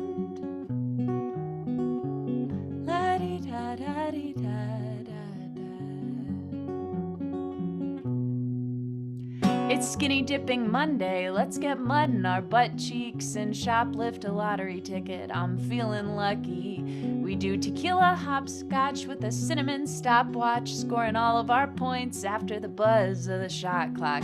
We scribble so dang far past the page that we're getting younger as we creep toward middle age. In our world, paper beats scissors. The sky is tie-dye, cupcakes are oxygen, and it doesn't have to make sense. We let our imaginations throw up on the music. I read in a book, that's how the professionals do it. Let's break all the rules. Let's take all the time. Oh, I just wanna play in your beautiful mind. My heart beats a drum beat every time you're with me. Start tapping my feet to the rhythm of happy. Heart beats a drum beat every time you're with me. Start tapping my feet to the rhythm of happy. Let's break all the rules. Let's take all the time. Oh, I just wanna play in your beautiful mind. Yeah, your beautiful mind. La-dee-da-da-dee-da-da-da. Let's break all the rules. Let's take all the time. Oh, I just wanna play in your beautiful mind. La-dee-da-da-dee-da-da-da. Woo! All Oh, right. Shauna, that was beautiful. Beautiful. That was Very awesome. nice, Shauna. Thank you. Awesome. So good to see you again. Yeah.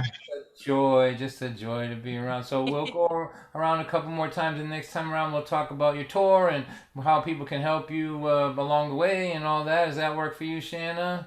That works. One more time, everybody, for Shanna in a dress. Whoa, Shauna. Awesome. All right, Shanna.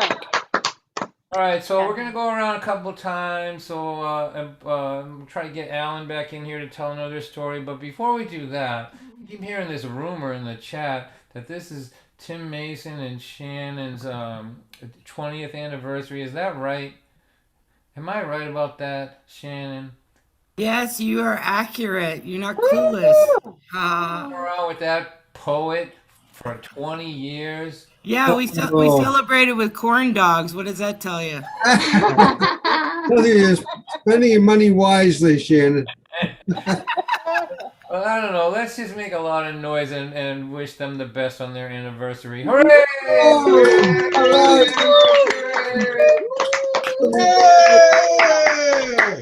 Love you.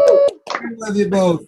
We actually went and had a Zen retreat at this hot spring in Santa Fe for 2 days, and we basically just curled up together in bed for 2 days. We were both exhausted, and he read to me he's always read to me, and he's a performance poet, and he was doing Jitterbug Perfume by Tom Robbins for 2 days. If any of you don't know Tom Robbins in that book, Tim says when he writes a to-do list and it looks like something Tom Robbins would have written, he knows he's on the right track. I'm glad you went and did something, because I was thinking you're eating corn dogs and watching me on Thursday night online. The worst 20th anniversary party ever. No. You just gotta have the right accent. Like Sid Asla. All right. Yeah. All right. Well, much love to you guys. You know how much I love you, and we're all conspiring to go to New Mexico and meet in person, right? Right? Yes. Yes. Yes. Woo-hoo. I was just in the midst of inviting Shannon to dress because she's only in Colorado. That's like a short drive down. She's on his bike. She could be your co-conspirator. All right, so So the people I've only known as holograms are all going to get in the same room together in New Mexico and figure out if we really like each other or not. I think we will do it. All right, let's go around another round here. So let's get back to my friend Hannah. Hannah, let's talk a little bit. Let's talk about your card project. Tell me about that. You were telling me at soundcheck about it. Oh yeah, the next song I'm gonna play is called Cards, and I released a little EP a couple years ago by the same name. But during quarantine, I made a group lyric video with people. So if you're interested, anyone, you can check it out. It's on YouTube. But I was so nervous to ask people if they wanted to be a part of it. And then once I got over that and just put it out there and said, hey, if you resonate with any of these lyrics, you can write them or paint them or make a metaphor out of them and just film it, send it to me. And then people did it. And I think this has been such a really excruciating time. And it was nice to kind of come together around that. It's lonely, feeling lonely, you know. Well, so you know what, Brandon, if you can find that, like if he goes on YouTube and just searches your name, it'll pop up Cards. It should, yeah. We'll put it in the chat so people can find it and see it. Maybe if there's time at the end, we'll show it. You know, what the hell? We got nothing. Oh, cool. All right, so why don't you play a tune for us and we'll go from there. Okay, so this is Cards. Okay.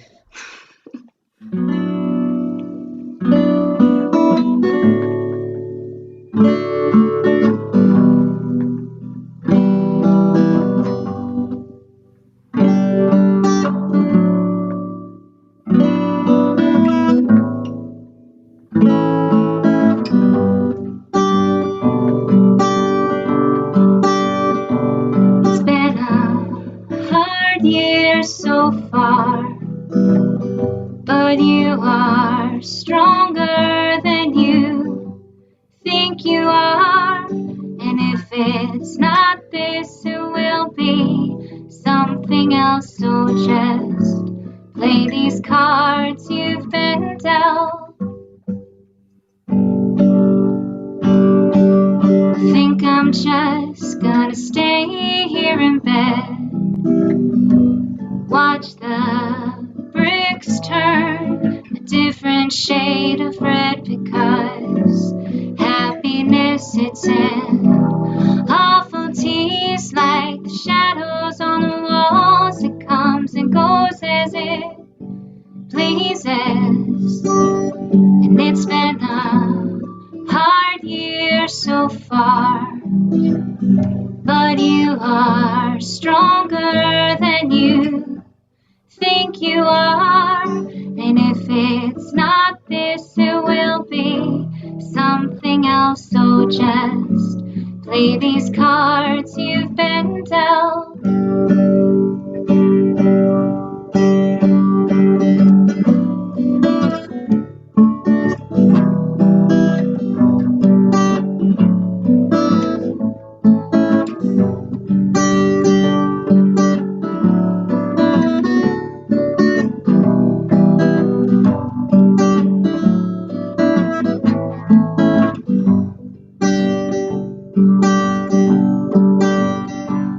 You can have your cake and eat it too. One half in your hand, the other half inside you. It may be an unrecognizable thing, but it doesn't mean that it's all or nothing. And it's been a hard year so far, but you are stronger than you think you are. And if it's not this, it will be something else. So just play these cards you've been dealt.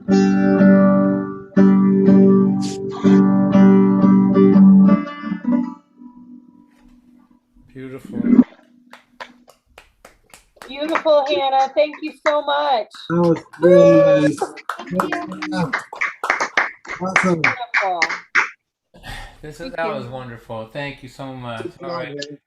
That link is in the chat now. Those of you who check that out later, not while we're trying to watch other artists. But let's get Jeff back up here. Jeff, let's talk about your project. And now I understand you're putting together another recording and with an accompanying book. Is that right? Do I have that right? Yeah, well, that's as the plan stands right now. It's I hope that it's an album with a novella as a sort of companion piece to it. The novella is the thing that I've been working on a little bit more than the music for the last couple of years. Yeah, I'm kind of doing one thing at a time, and hopefully by 2029 it'll be done and ready to go. I have a reason to live that long now. Good. Uh-oh. All right. Well, Jeff, why don't you play another tune for us? I can't wait to hear another tune from you, buddy. Thank you. Hannah is going to join me on this one. We want to do a corny little dedication to Brian on this song because it's his birthday. Yay! Yay, Brian! Donald's birthday. I think it's your birthday in a couple of hours, right? A couple hours, yeah. You Close got enough. This one we've played with Brian on saxophone. And I guess I have to hold off going to the bathroom then. you can go to the bathroom. You've heard it a million times. This might be a good time to go to the bathroom. I actually am right now. All right, with that.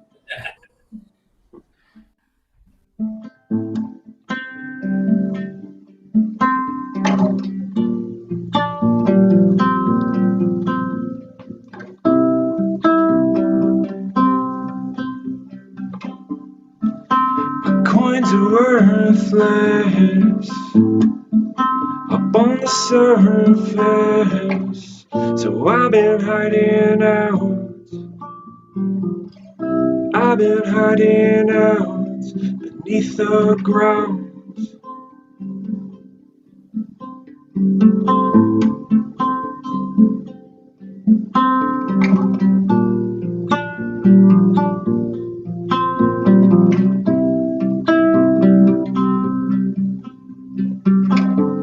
The ceiling shakes with every move they make up there, and I've been lying down. I've been lying down, and I'm staying down.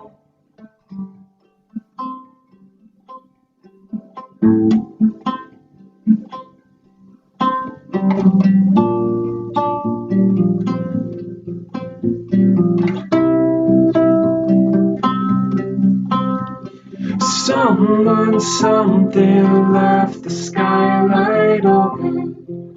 Water made its way down inside.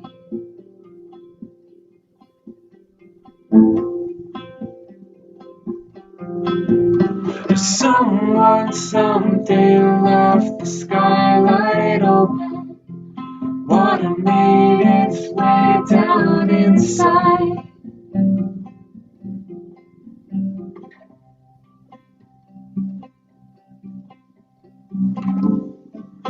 Now I'm lifted and I'm slowly drifting. I'll have to fight this time. Have to fight this time on the outside.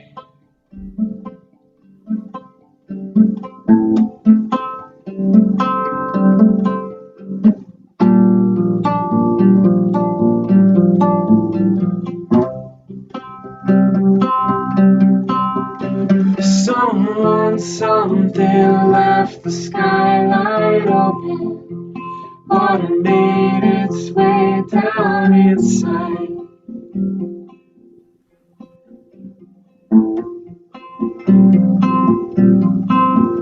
Someone, something left the skylight open.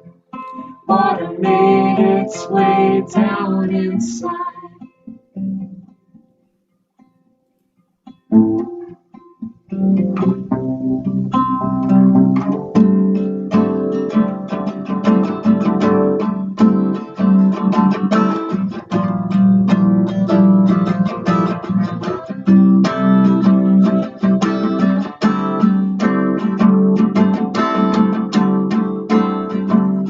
Now I'm lifted.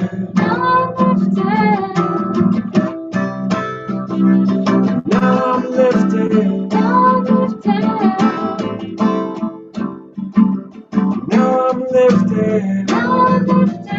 Now I'm lifted. Lifted, lifted.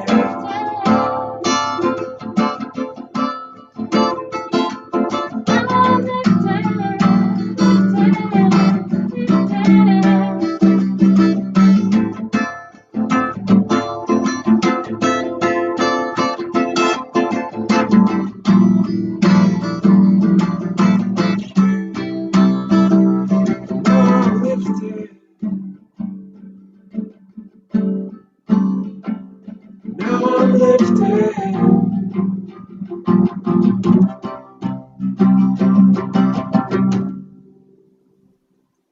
Yeah. All right, Jeff That and was Hannah. great. And Hannah Crampton. Always Love you guys. Thanks, Jeff. Thanks, Hannah. That Thank was you. great. Nice job. Wow, that was awesome. You know, one Nice. thing we've been starving for in this whole year is vocal harmony, man. That was so nice to hear two people singing together. Yeah.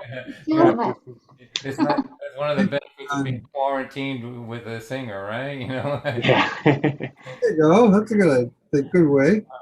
One more Have a lot of time fun for with Jeff, please, everybody. Thanks. All right, you guys. My sax misses that song. All right, Shanna, let's talk about your tour.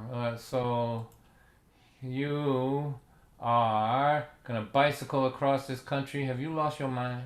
Yeah, I have. Oh my gosh, wait. I have so many things to say. One is that Sarah's nephew is doing a postcard challenge and she wrote about it in the chat and they're trying to get postcards from every state and graphing how many. And so she put the address in the chat. So we should do that. Bring it on. We have about 10 states represented right here, I think. Yeah. Yeah. So I encourage you guys check that. Okay, am I out of my mind? First of all, yes, I want to talk about the bike tour, but I'm going to talk about why I'm out of my mind. Okay. I decided that I don't have enough pain in my life. And so I did, like a few days ago, I decided to basically give myself an uncomfortable challenge. And I made a list of things that bring me pain or make me uncomfortable, including such things as learn TikTok or like try to like launch a fundraiser or take a cold shower or don't eat. Like I have every like category of life on this list, and so I'm trying to get myself less averse to painful things, and every day I try to do something painful on my pain list. And I'm currently doing a water fast, so I have not eaten in days. And like, how weird am I? But it's awesome. And yeah, that was the thing. Oh, and I took a cold shower right before getting on video with you guys. So it's so water in and water out. That's it, right? yeah, this is my training for the bike tour, because I know it's gonna be so painful. So Shanna's gonna bicycle across the country. She's gonna be in my part of the world, which is New England, in September, maybe, like Labor Day, something like that. Yep, Labor Day weekend. So Like Neil, everybody who's out this way, drop her a note. She's got some dates she's trying to fill. Backyards, whatever, anything, right, Shanna? That's right. You're working on it with her. Yeah, that's for sure. Anybody else that's in the area, and then anybody in the middle of the country, you're gonna go through Michigan, right, and all that. So yeah.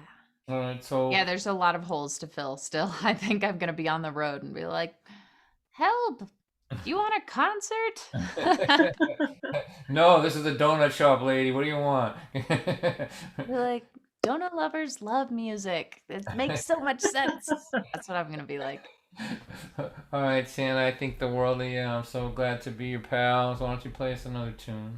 I'm so glad to be your pal too. And also Hannah and Jeff, that was so beautiful. My heart like swelled in joy when the harmonies came in. So I'm just meeting you now, but I would like to be your friend. Your harmonies are enough for a basis. Thank you so much. Yes, we'd like to Feeling be. is mutual. Yes. Yay! Good. Well, I'm gonna sing to you guys all about my prom night as my next song. Glasses and a ponytail, wore my sense of humor well, band kid. Had a face of zits and a heart that wouldn't quit loving him. And I'd forget my math book and he would bring his by. We'd talk for hours, laughing into the night. Looking up at the sky, peppered with stars, while lying on the hood of my older brother's car. Tear down my cheek, glad he couldn't see the torture of wanting what I knew didn't want me.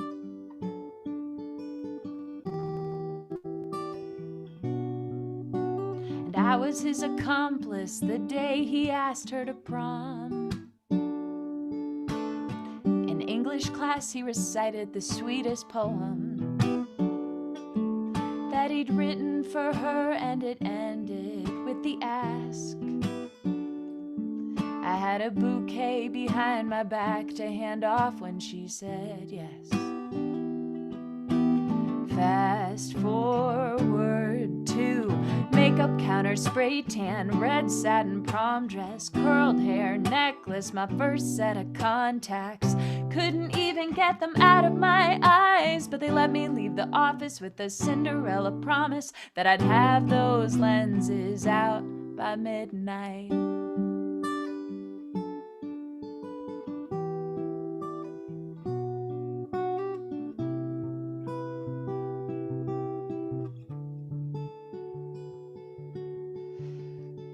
I had my staircase moment like in She's All That, and his date's gown made her look really fat. I hoped my Romeo would see I'm his Juliet, but it's only in teen movies that it works like that.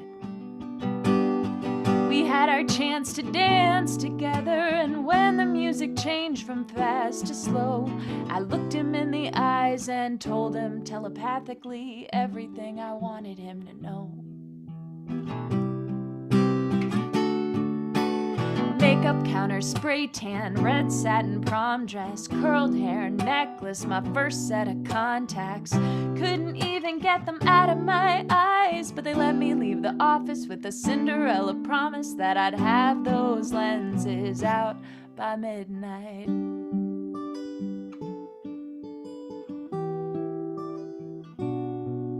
So I had to change to glasses for the after party. I laid down on the carpet so my date could help me. But how the hell do you let someone else touch your eyes? I I tried to do it myself, but I'd just recoil and cry. And after 20 minutes, he gave up. I thought I was a lost cause, and my eyes were all bloodshot. But then, who do you think swooped in? My unrequited Romeo, my Prince Charming. He stuck his thumb right into my eye, got those damn lenses out on his first try. There was no glass slipper, no firework kiss, but if that ain't a sign, then tell me what is. Makeup counter, spray tan, red satin prom dress, curled hair, necklace, damsel in distress. Something funny happened after that moment. He looked at me and I felt chosen.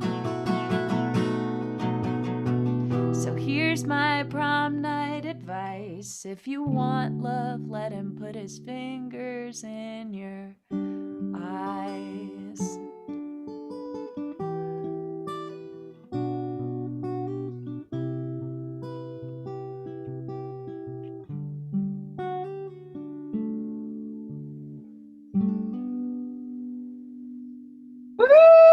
Oh, Sheena, that was fabulous. That was terrific. That was really nice. Yeah. Good job.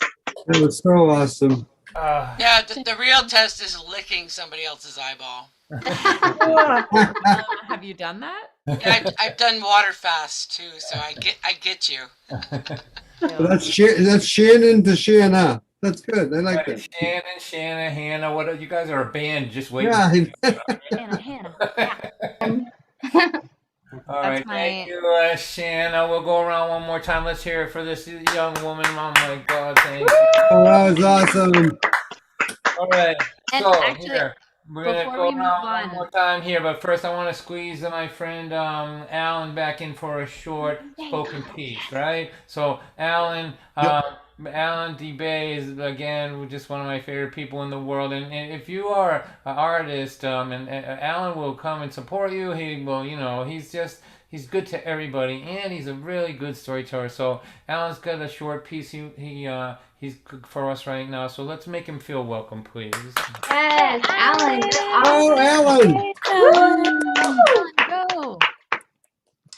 I'm going to make my poetry debut of reading one of my original pieces that I wrote for my cousin. And this is more on the serious side that I usually don't do, but here you go. It's called Miss You. I wish you were still here. Instead, I'm stuck here with a tear, wishing I could call you one more time, dying when you should be in your prime. Sometimes I knew not what to do. I would call you for a clue. A call to you I cannot make. The day you died, my heart did break. People ask me how I'm doing, sitting here, my mind is stewing, overthinking my whole life, feeling a pain that stings like a knife. I try to be strong for those still here, but sometimes I go to bed with fear that I might be the next to go. In this life, you never know. You think you're healthy, think you're strong, but many learn they are wrong. Every day we must be ready. Each day we must be steady. We learn that life is just a flicker, that life might end a whole lot quicker. My wish for me, my wish for all, say I love you before death's call. Bravo. Thanks, Alan. Alan, that was beautiful. Beautiful. Thank you, Alan. That was awesome. Thank you, Alan. So true. One of the things that I loved about traveling, so I met Alan when I was in Nebraska and other people, is the hearts that I met. I mean, I meet a lot of artists and hear a lot of good music, and I like that. But it's really sometimes, it's the people with the big hearts that I meet that I remember. You know what I mean? They stick with me, and Alan has a special place in my heart. I just love him. I just think he's one of the nicest people in the world, and I'm so glad to be his pal. Can't wait to see him in Kansas. I'm going to play at his festival in 2022, God willing. So one more time for Alan DeBay. There he is right there. Alan, that was so wonderful. All right, Alan. Yo, Alan! All right. right, so this is what we call a lightning round, and all that means is that I'm not going to yap in between. We're just going to go, 1, 2, 3, here we go. So on your mark, get set, Hannah, go, folk singer, go. I just wanted to say again, I'm really grateful to be a part of this evening with everyone. It's been, really special. I love your songs, Shanna, and I love your poetry. Alan and Don have always loved you. So, all right. This song is called Mantra for a Panic Attack, and use it if you need it.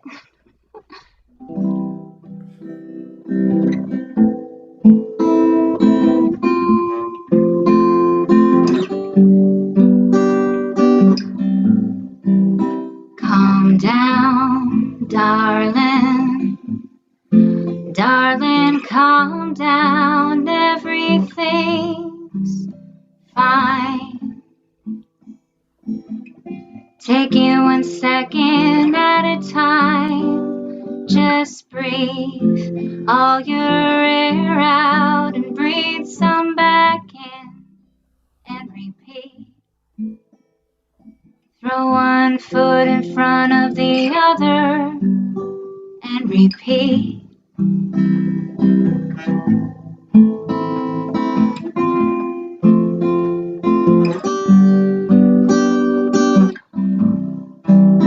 Calm down, darling. Darling, calm down. Everything's fine. Take it 1 second at a time. Just breathe all your air out and breathe some back in and repeat. Throw one foot in front of the other and repeat.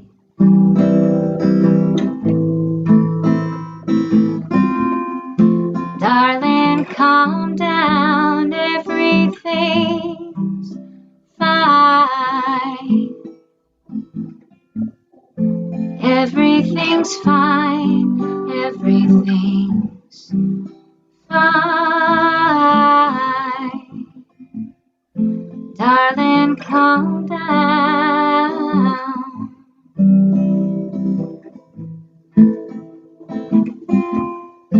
Everything's fine. Everything's fine. Yeah. Beautiful. Beautiful, Hannah. Thanks so much. Very nice. That was wonderful. That was Thank totally, you, Hannah. totally right on the money. Yeah. Simple and perfect. Just perfect. Straightforward and perfect. Use it if you need it. One more time for Hannah Cranton, everybody. Hannah, that was great. Thanks, Hannah. Nice job, Hannah. Go New All York! right. Go New York! All right, Jeff, on your mark. Get set. Square that guitar up with the computer. Yeah. Right? And thank you, you guys. I wish you the best. I look forward to seeing you in the year to come. You really brought some wonderful energy to our humble gathering here today. So thank you. Thank you, Don, very much. Guys. Hannah's gonna join me on this one because she makes everything sound better.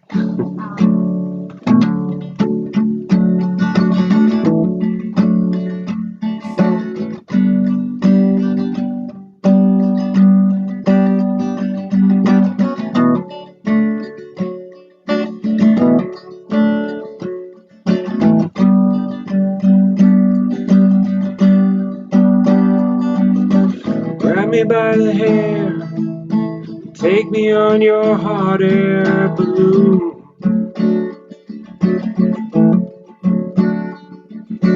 Later I can rest my head, wake me when we get up to the moon. I found a way to beat fatigue, took my bat from Little League and I busted up the room. With broken strings and broken amps, broken windows, broken lamps, I'm dying way too soon. I'm tired of toting pain, making stains and smoking bamboo.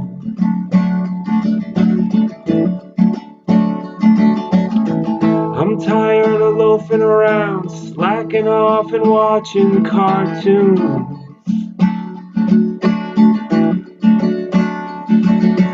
When it comes to eating well and sleeping well, you can tell I never got along either way.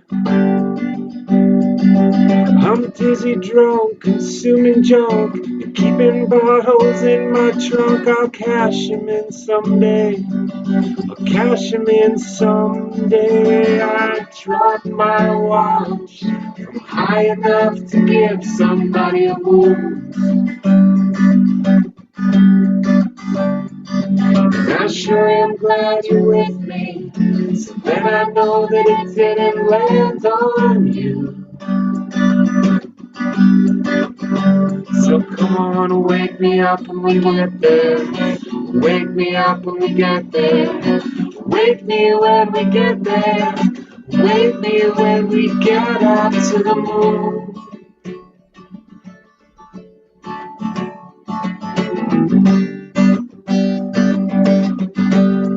We get up to the moon.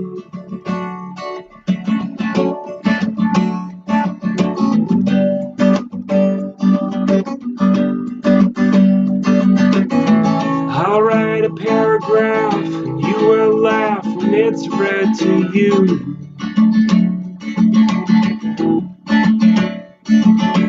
Later I can rest my head. Wake me when we get up to the moon.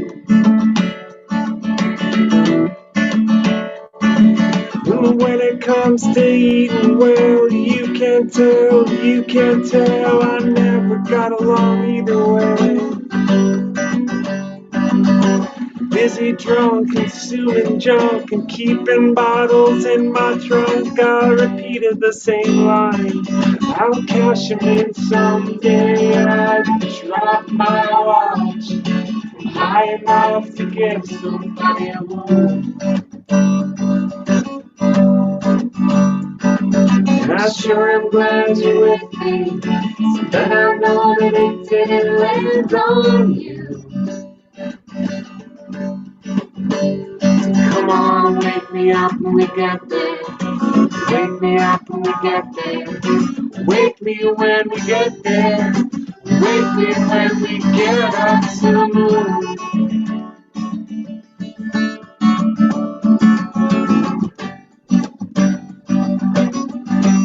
When we get up to the moon.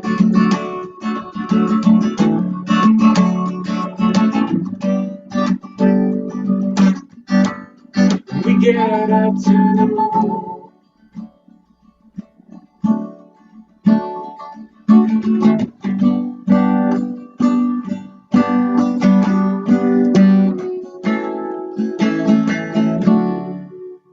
Man.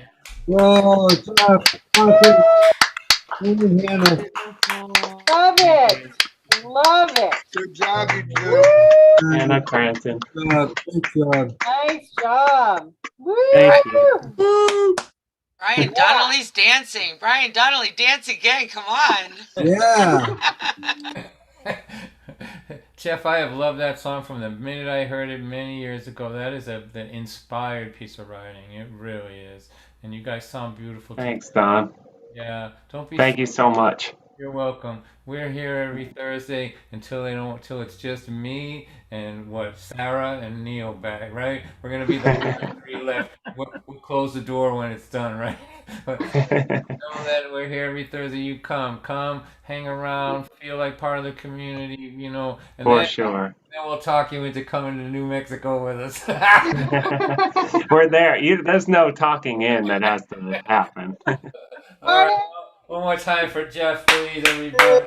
Thank you. Thanks so much again for having us. Nice job. All right, Shanna. Before we do, your last tune here. Is there anything that we can help you with? Anything that you want to put out to the community here about, your tour or anything aside from, do you know what state you're going through? Do you know that? Yeah, I do. Why don't you rattle them off if you don't mind? Yeah, well, I'm going through Santa Fe and Arizona, and then I'm driving up the California coast, and then the biking portion. So I'm driving that section. Biking portion starts in Seattle. I definitely need help having friends in like the Idaho, Utah region. And then I dip back down through Colorado, and then I go through Oklahoma and Michigan and Wisconsin, and the Northeast is like its whole thing to me. And then I drive down to North Carolina after I land in Boston. So by then that's like November, you think? By the time you're in... No, I'm serious. September. No, like the October for Carolina, yeah.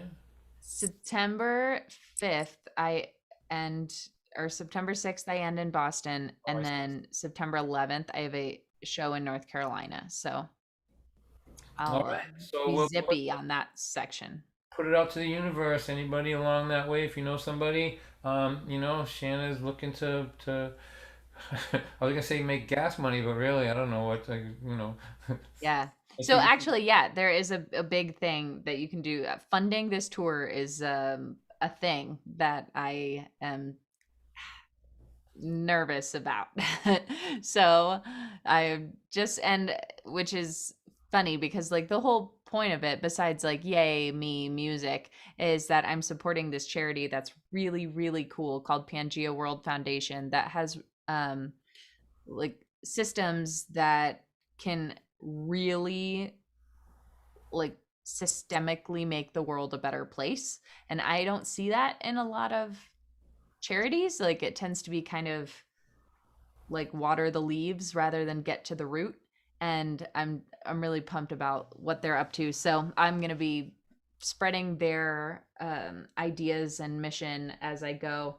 And I decided to launch this GoFundMe like just tonight, I was like, I want it ready for you guys because Don White's fans are nice. So Brandon's on it with the link. If you're interested in helping this bike tour happen and supporting Pangea World Foundation, it is tax deductible, and that would like blow my socks off. All right. When are you gonna eat solid food again, so I don't have to worry about you? Tomorrow at noon. All right, tomorrow at noon. Okay. Text me at tomorrow at noon so that I know you're alive. Okay. I'll try. All right. Go ahead, man. Thank you so much for being here, by the way. Yeah. So thank you for introducing me to all these great artists, and it's always a pleasure listening to you and your stories. I'm going to play a song that is breaking my own rule because I am convinced that at the end of watching a lot of music, no one listens to lyrics.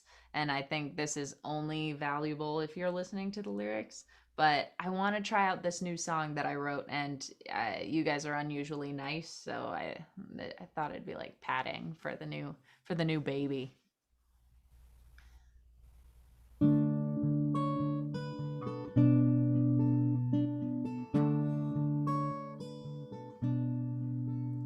I'm a Buddy Holly record spinning at the sock hop dance, setting the mood for saddle shoes and clammy hands, where a future dad steps on a future mom's foot, beginning of a baby that'll bring the world good.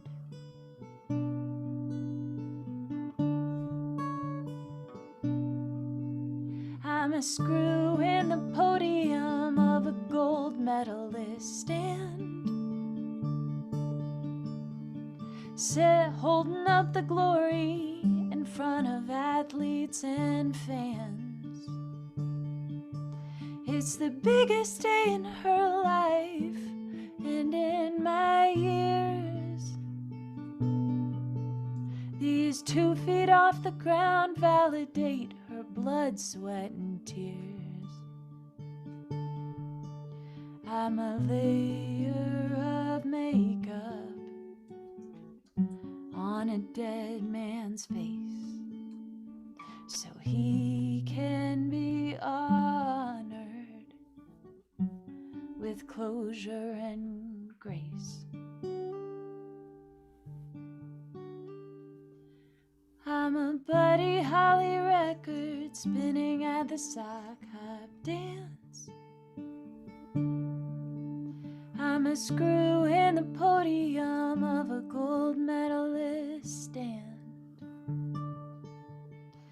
I'm a layer of makeup on a dead man's face. I'm the details in the background we never stop to thank. I'm the detail in the background we never stop to thank.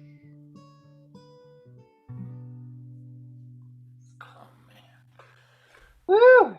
Beautiful. Whoa. Absolutely beautiful. Sharon, that was really nice. Yeah. Really nice.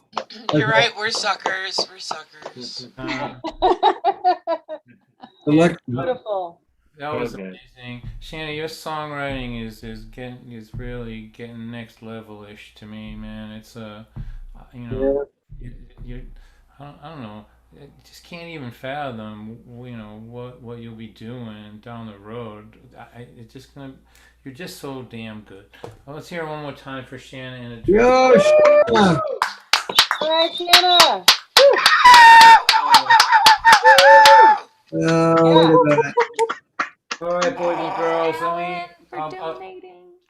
You guys are the greatest, honestly. So thank you, everybody, and those of you that come all the time, Jen, Kara, everybody. Thank you. Next week, Nancy Tucker is going to be here. I don't know if you know her. I'm pulling her out of like semi-retirement too. She's an amazing artist from Connecticut, and a band called the Lied Twos. They're going to be here too.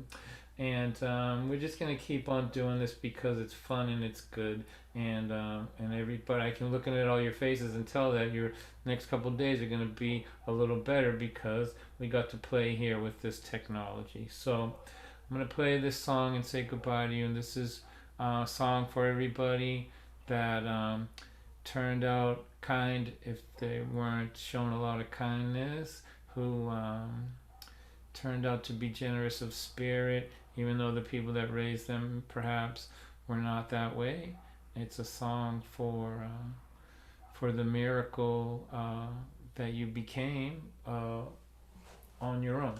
You know, it's called "That's What Makes You Beautiful," and my heart is warmed by all of this, and the world is coming back to normal. But what's happened with us all here in the last year is with me. You know, it's affected me and changed me and done a lot for me. So thanks a lot, everybody.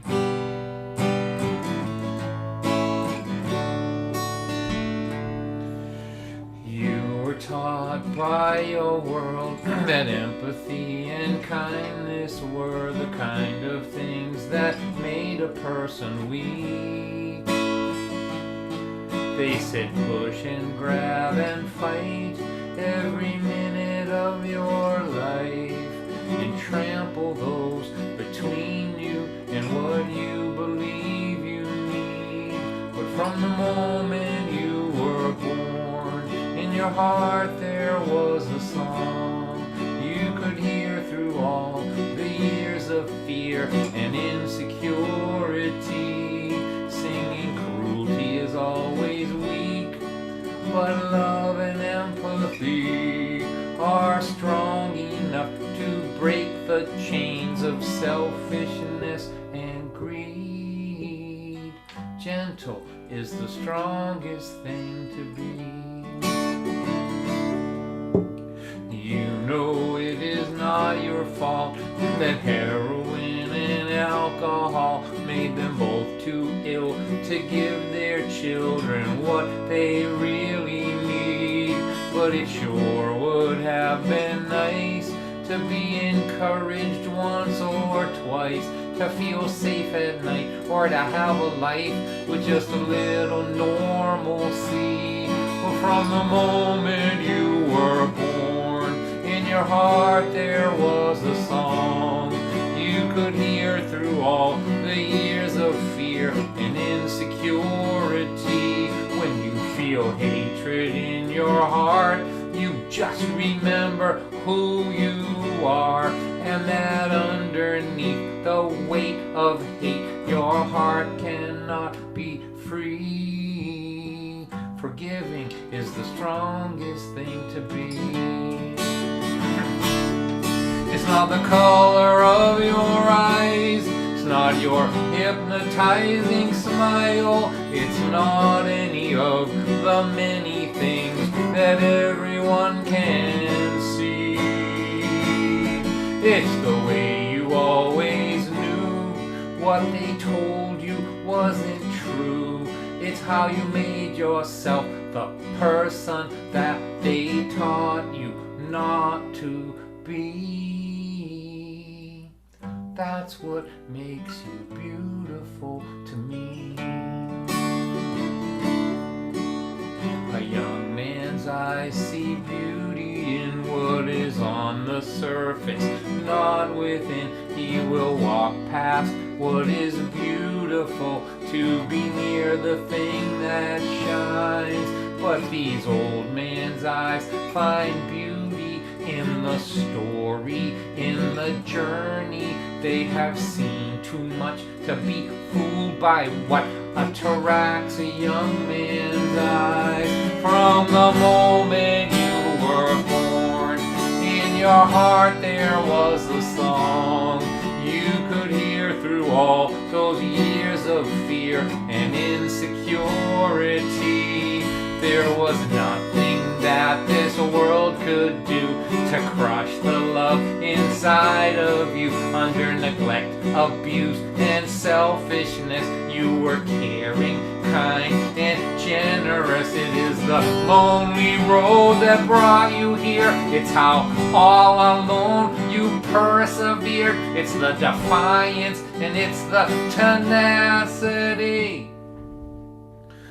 of your heart song of humanity. That's what makes you beautiful. That's what makes you beautiful.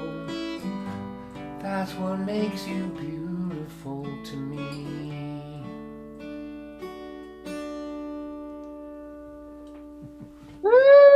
Beautiful, John. Thank you so much, John. That's awesome. This is every Thursday night. Love you, John. I love you too, Love man. you. Thanks, Great everybody. night, John. It's what makes- It's what makes you beautiful. Yes. That's right. Thanks, We're, man. we're all so lucky to have you, Don. Yes. To be had.